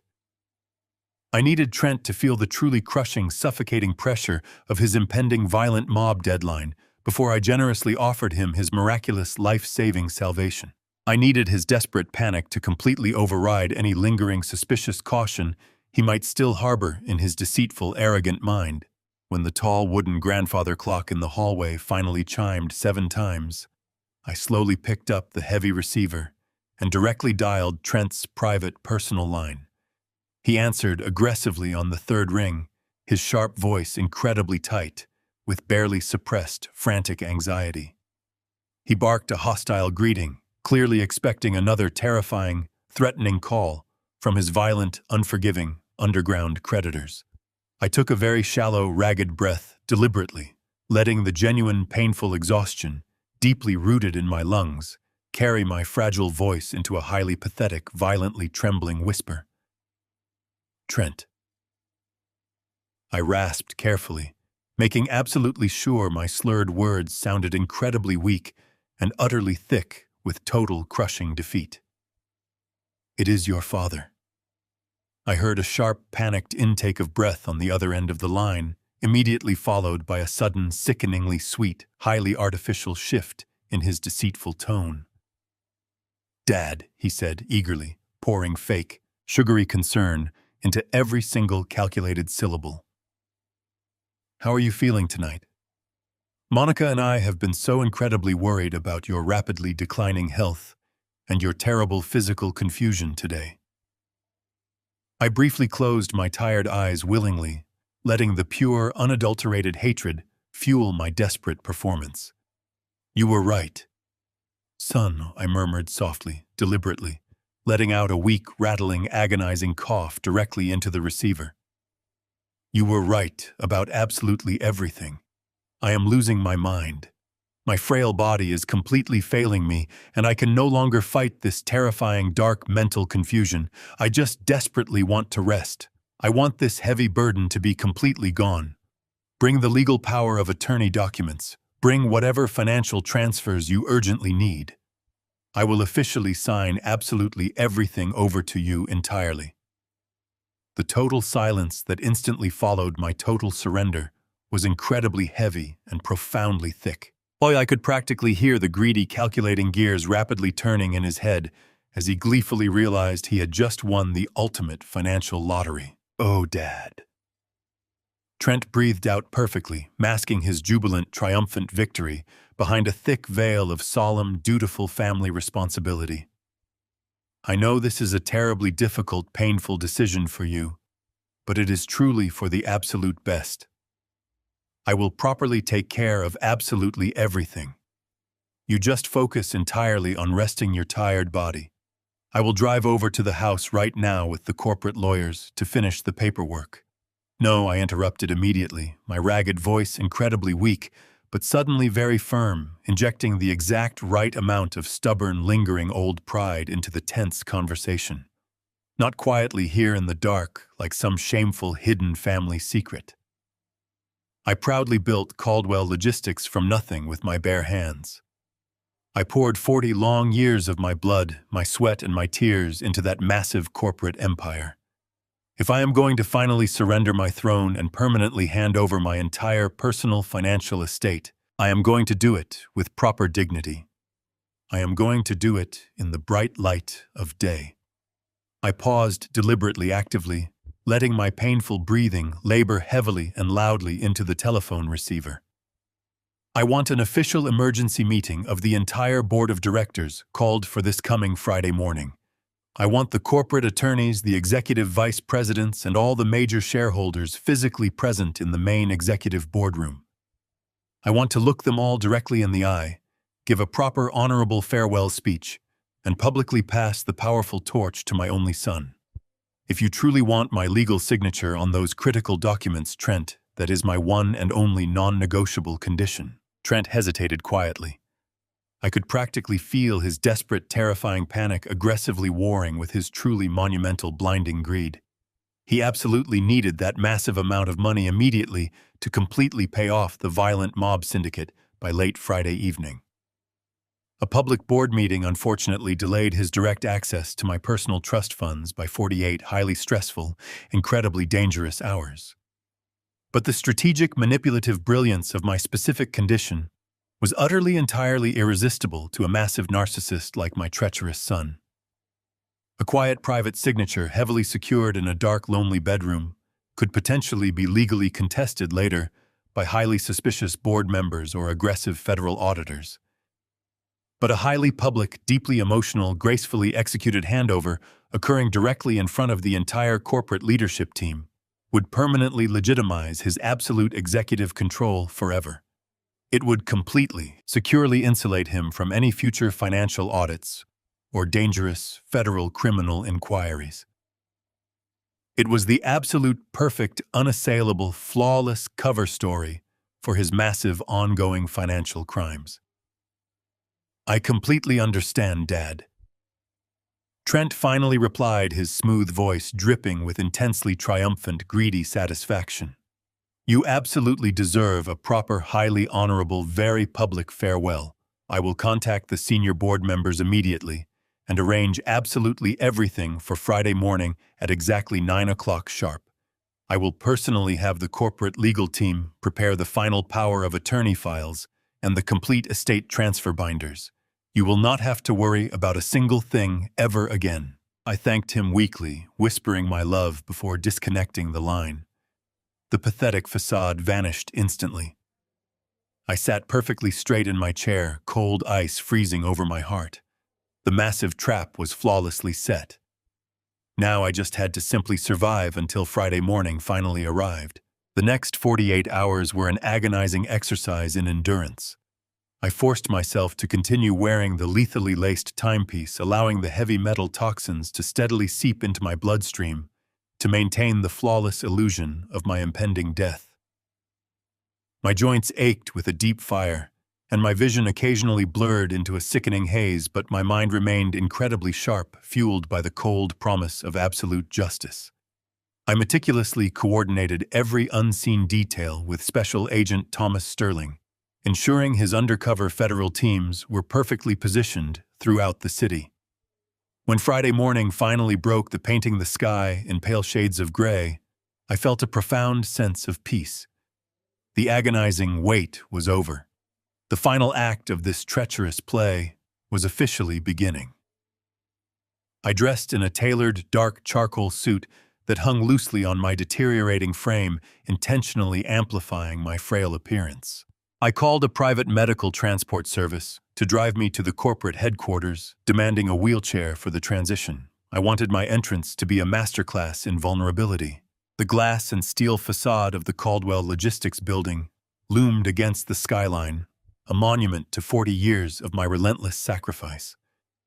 As attendants wheeled me through the polished marble lobby, a heavy silence fell over the busy floor. Dozens of loyal employees stopped and openly stared. I saw genuine tears in the eyes of my senior staff. I saw pity, profound sadness, and quiet mourning.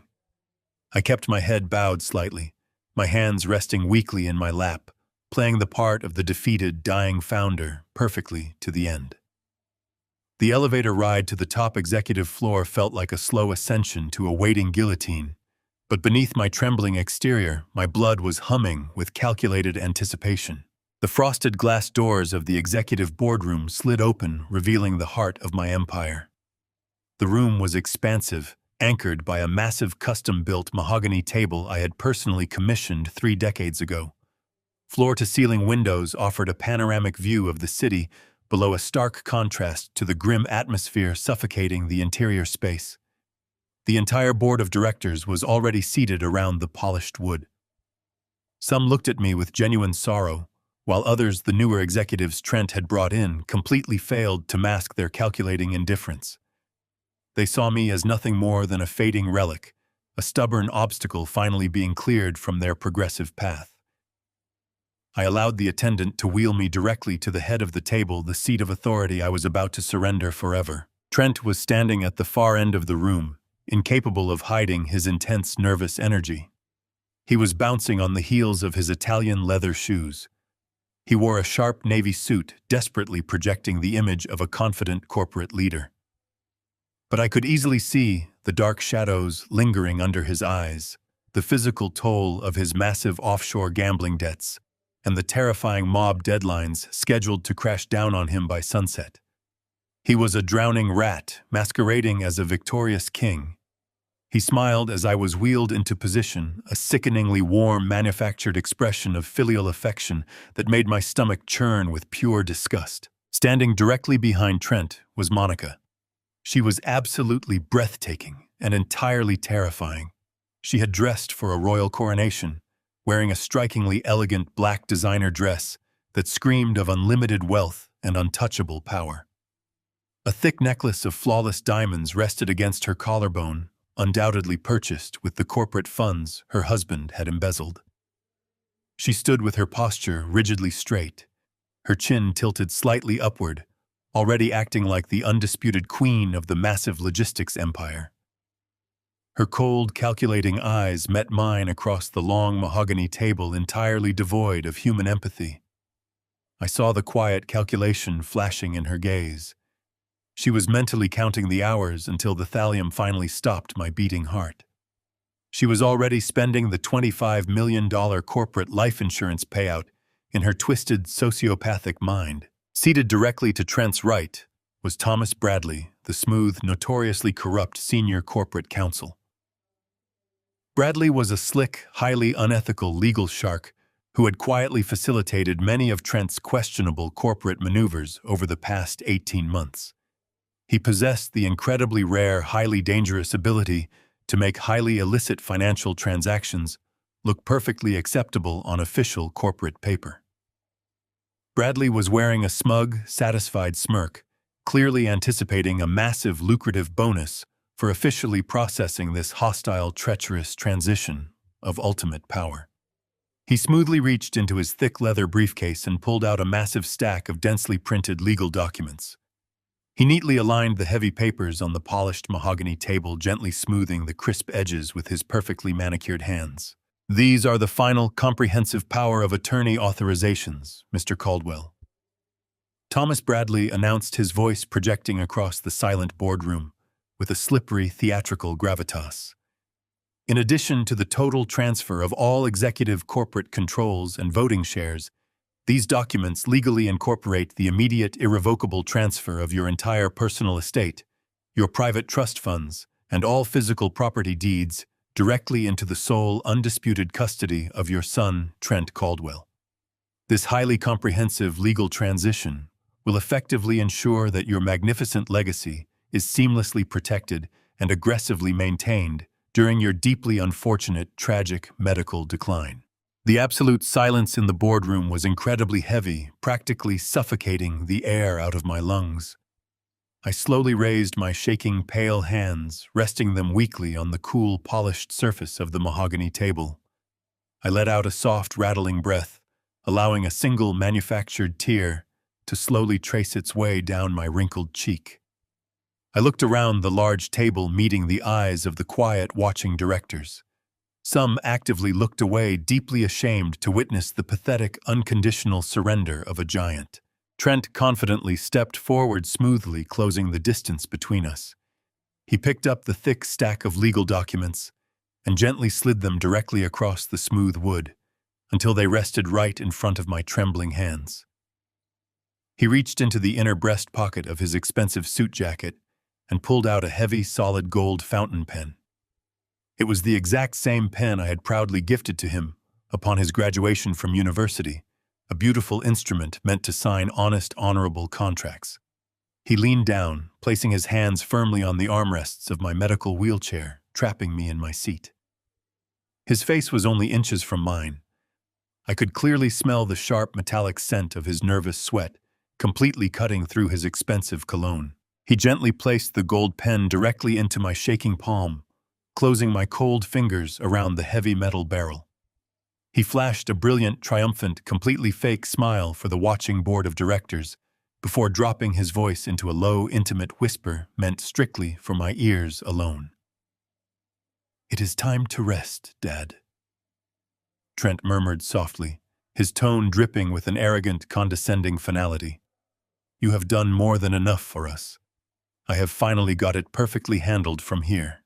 I stared down at the heavy gold fountain pen resting in my open palm.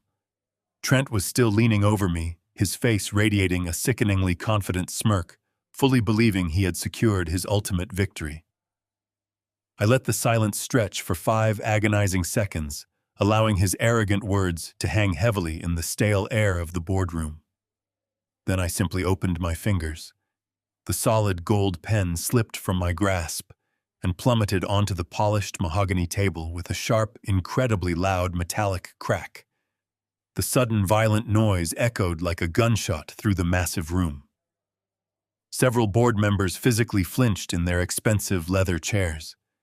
Trent blinked, a flash of genuine confusion breaking through his manufactured facade. He instinctively reached out to retrieve the fallen pen, assuming my deteriorating motor skills had finally failed me completely. I gripped the sturdy armrests of my medical wheelchair before his hand could even brush the cold metal. I took a deep, steadying breath, pulling the cold air into my lungs, and pushed myself upward. I ignored the intense burning in my joints and the heavy, lingering nausea brought on by the thallium poisoning. Pure, unadulterated adrenaline flooded my veins, temporarily banishing every single trace of the toxic weakness.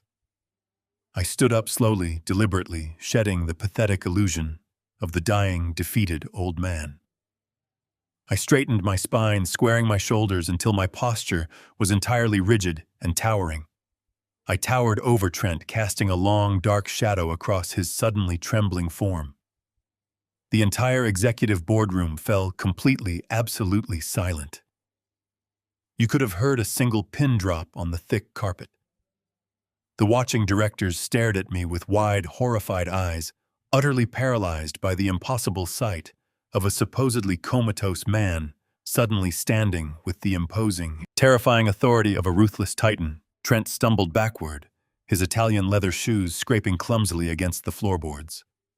The color instantly drained from his face, leaving his skin a pale, sickly shade of translucent gray. His mouth opened and closed silently, struggling to comprehend the terrifying reality unfolding right in front of him. "Dad," he finally stammered, his voice breaking into a pathetic, high-pitched squeak. "What are you doing? You need to sit down. You are incredibly sick. I am exactly the man I have always been." "Trent," I replied.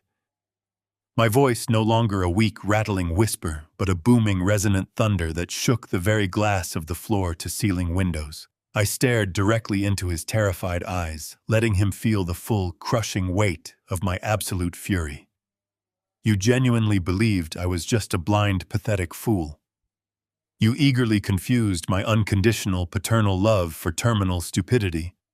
You thought you could simply waltz into my corporate sanctuary and steal my legacy while I quietly suffocated in the dark." I reached into the inner breast pocket of my tailored charcoal suit jacket and calmly withdrew a small black multimedia remote control. I did not break eye contact with my trembling son as I raised my arm and pointed the device directly toward the ceiling. I firmly pressed the central button. The massive state-of-the-art corporate projector hummed to life with a low, mechanical whir. The heavy motorized screen slowly descended over the far wall of the boardroom, casting a bright rectangular glow across the mahogany table. Thomas Bradley, the corrupt corporate lawyer, frantically gathered his fraudulent power of attorney documents, instinctively sensing the catastrophic shift in the atmosphere. Instead of the sanitized executive transition slides Trent had proudly prepared to legitimize his hostile takeover, the massive screen flickered and illuminated with the crisp, stark contrast of infrared security footage. It was the hidden camera recording from my private living room, captured just a few nights prior. The high-definition video clearly displayed Trent and Monica lounging casually on my sofa, comfortably drinking my rare vintage scotch. The highly sensitive audio transmitters flooded the quiet boardroom with perfect, undeniable clarity. The collected board of directors watched in absolute paralyzed horror as the digital ghost of my son began his frantic, pathetic confession. Trent's desperate, whining voice echoed off the walls, clearly detailing how he had selfishly blown exactly $15 million of critical corporate operational funds on disastrous underground cryptocurrency bets. The executives gasped audibly as the recording revealed the massive illegal gambling debts Trent had subsequently acquired, and the terrifying mob-connected lenders who were actively threatening to violently seize the logistics company assets by Friday evening.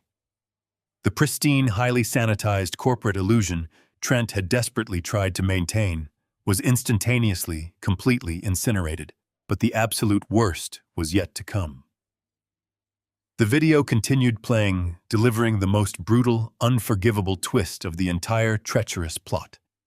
Monica leaned forward on the massive screen, her voice cold and completely devoid of human empathy. The audio broadcasted her chilling complaint about my surprising physical resilience. She explicitly ordered Trent to aggressively increase the lethal dosage on the transdermal watchpad. She coldly described the heavy metal thallium, boasting about how the highly toxic poison would rapidly collapse my nervous system and easily mimic natural organ failure without raising any medical suspicions. The reaction in the boardroom was instantaneous and entirely visceral. Several senior directors physically recoiled, covering their mouths in pure shock and revulsion. One of the executive vice presidents muttered a quiet prayer under his breath. They were not just watching an arrogant executive violently mismanage corporate funds. They were actively bearing witness to a calculated, cold-blooded, and entirely premeditated murder plot, discussed with the casual indifference of planning a weekend vacation. The recording reached its devastating climax. Trent's digital voice filled the room, eagerly outlining his final treacherous endgame. Once he signs the power of attorney, we toss him in a nursing home and let the thallium finish the job, the recorded Trent explained greedily. As soon as his heart stops, the $25 million key man corporate life insurance policy pays out to me. We clear the debts, liquidate what is left, and disappear to Europe. The ultimate sickening betrayal was finally laid bare for the entire world to see. My life, my decades of relentless sacrifice was literally worth nothing more than a $25 million payout to my only child. I clicked the black remote control a second time. The infrared video vanished instantly, replaced by the highly detailed multi-page forensic toxicology report from the private laboratory.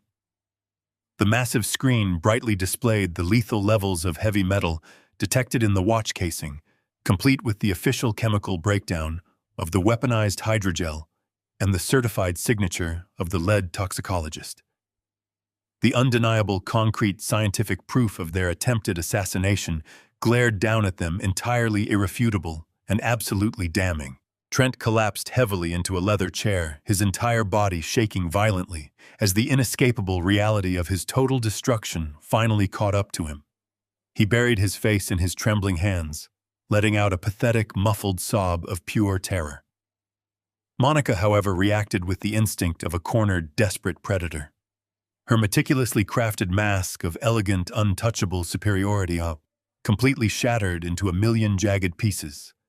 She realized in a fraction of a second that her glamorous, wealthy future was entirely dead, and she was going to spend the rest of her life in a federal prison cell. She let out a harsh, guttural scream of pure panic and lunged aggressively across the boardroom. Her expensive designer heels slipped on the polished floor as she frantically scrambled toward the multimedia console, desperately trying to reach the thick, black power cord to manually disconnect the projector from the wall.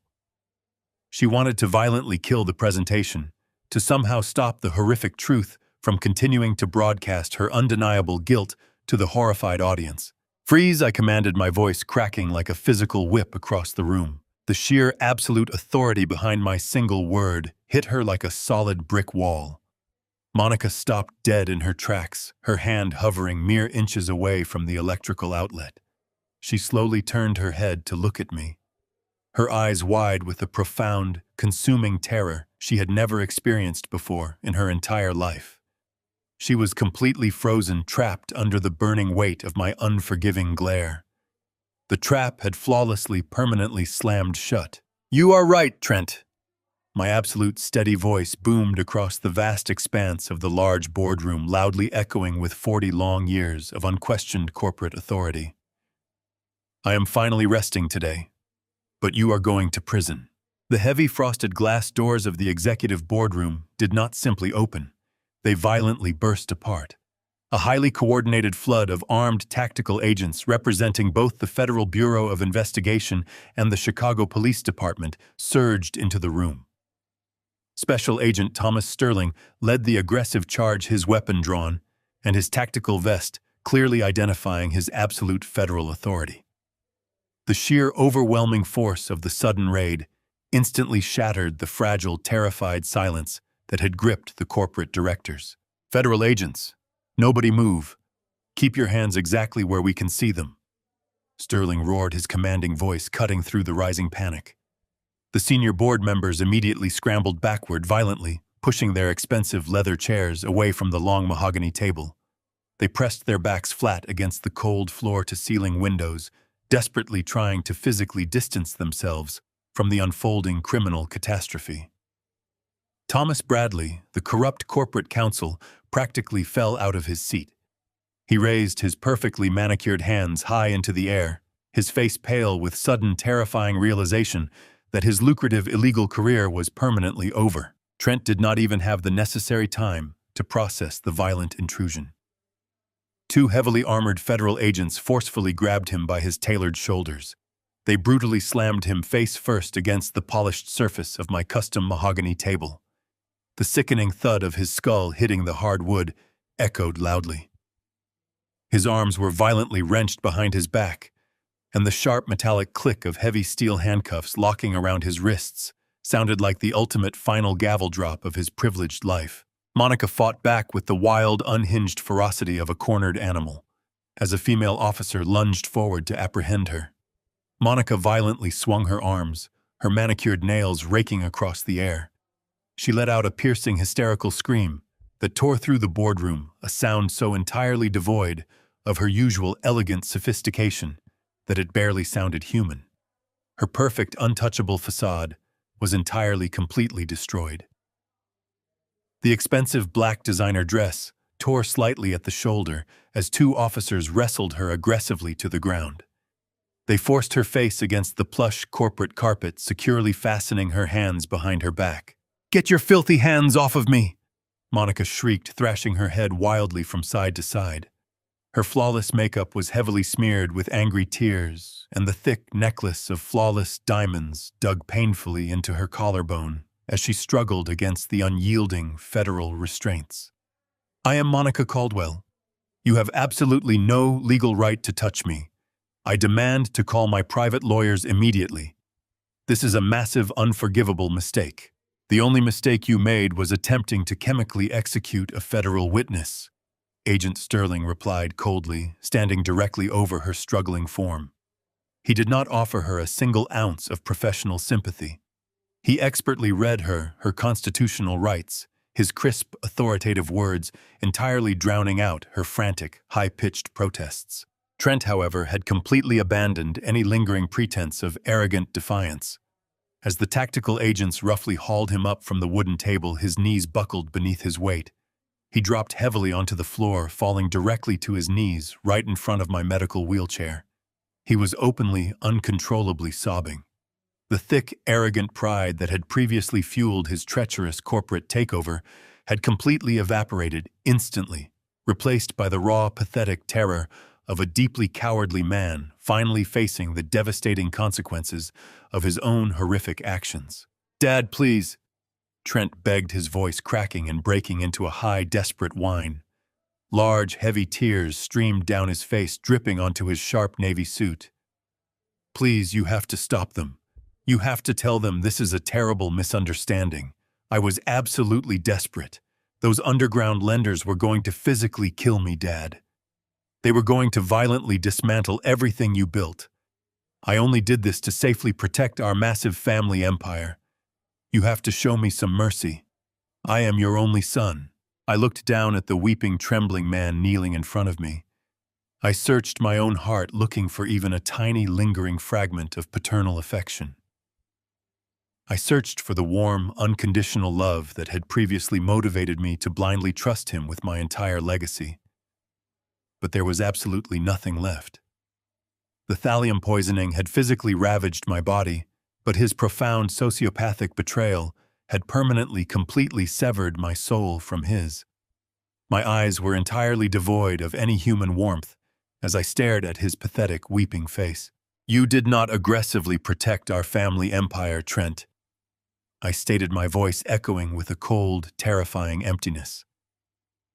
"You selfishly tried to burn it to the ground, to comfortably finance your own arrogant, greedy failures.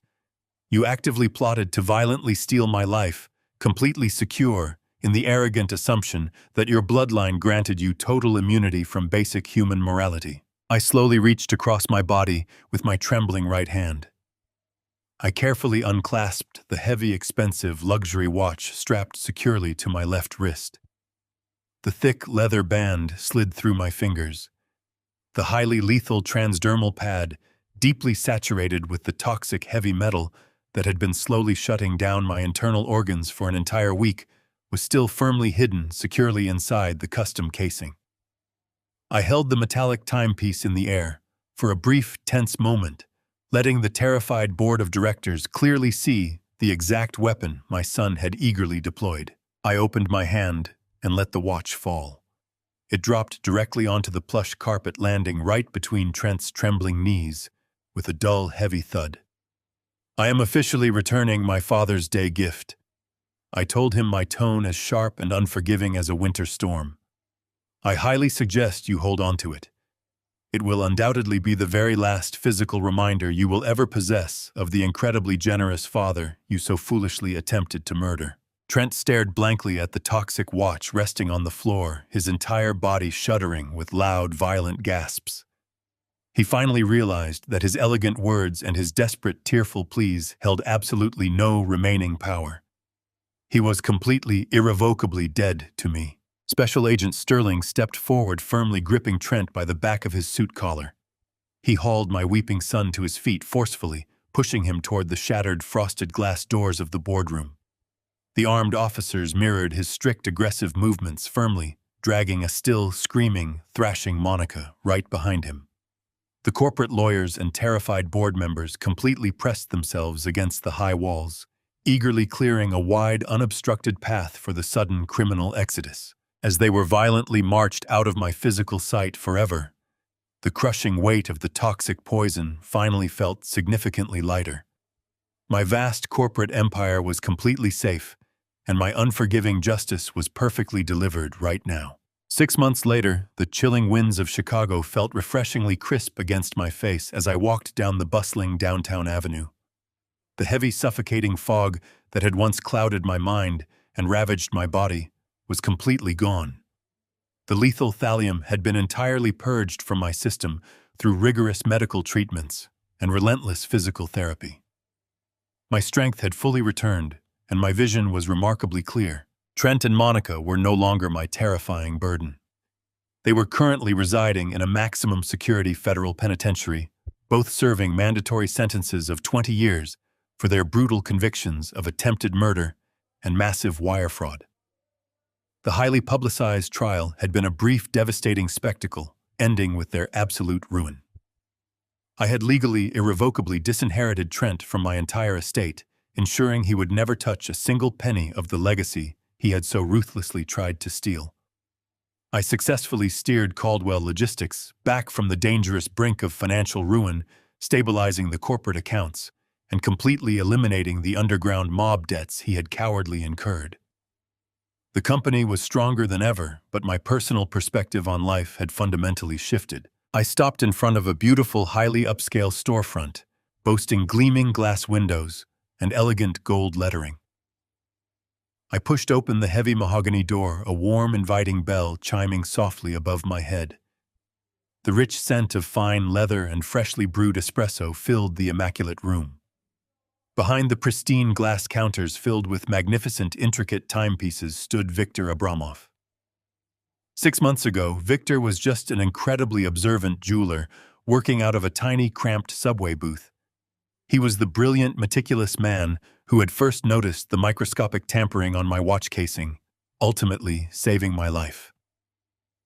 I smiled warmly as he looked up from his workbench. I had fully financed this magnificent new storefront for him as a profound, silent thank you for his incredible vigilance and unparalleled honesty. Victor wiped his hands on a clean cloth and stepped around the polished counter, returning my genuine smile with a firm, respectful handshake.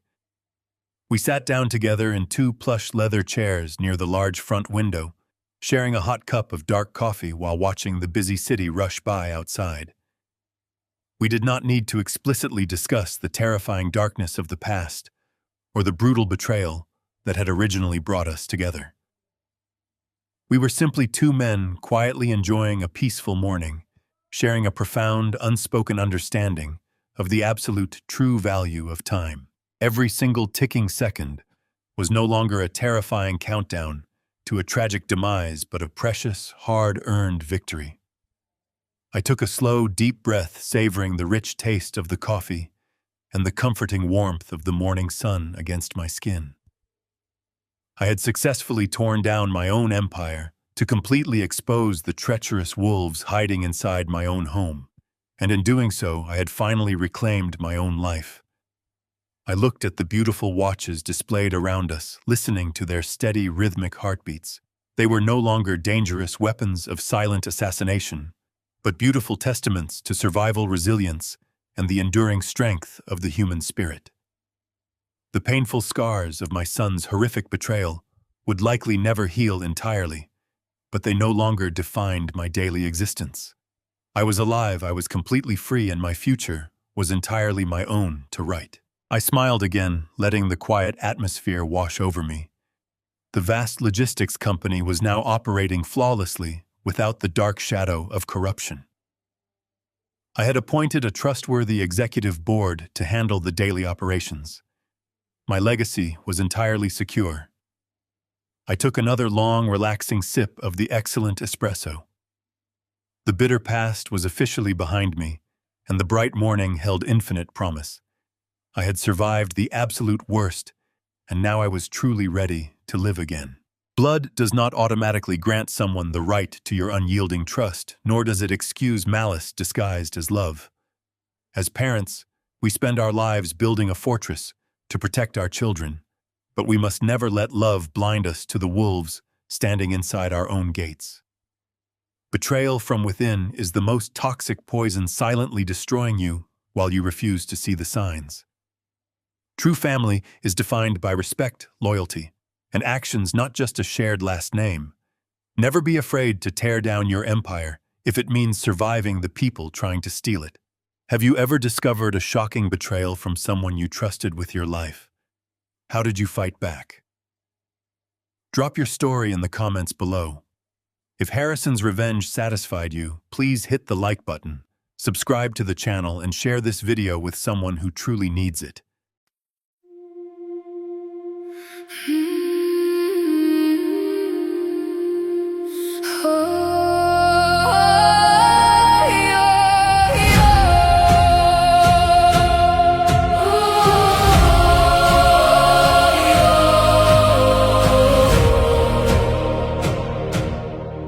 I used to ride upon your shoulders, thinking you could touch the sky. Every road felt less uncertain when I saw the world through your eyes. You were stronger than the mountains, taller than the northern pines. And when the winter winds were coming, you would stand between them and I. Time kept moving like the river, years slipped slowly out to sea. But no matter where life took me, you were always part of me.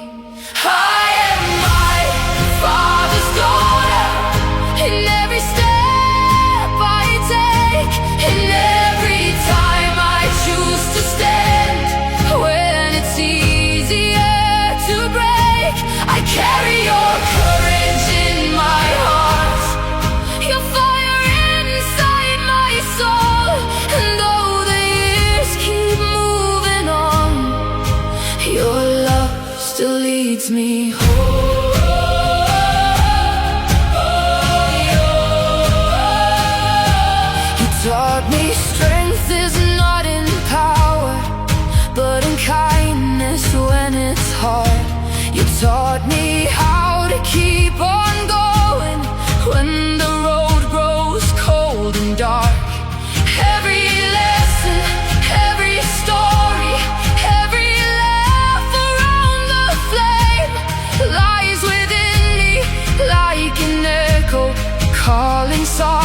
me through my name.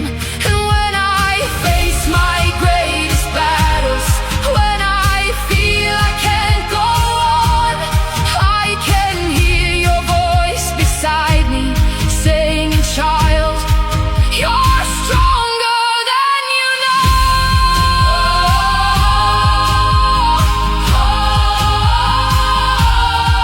I am my Father's daughter, and every step I take, and every time I choose to stand, when it's easier to break, I carry your courage in my heart, your fire inside my soul.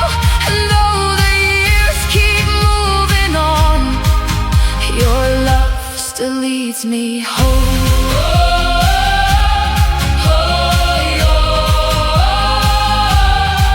One day the snow will cover footprints, one day the fire will burn low, but the things a father gives his daughter are the things that never go. Not the gold or not the stories, not the battles that he won, but the quiet way he loved her and the woman she becomes. I am my Father's daughter, and I always will remain through every triumph, every loss.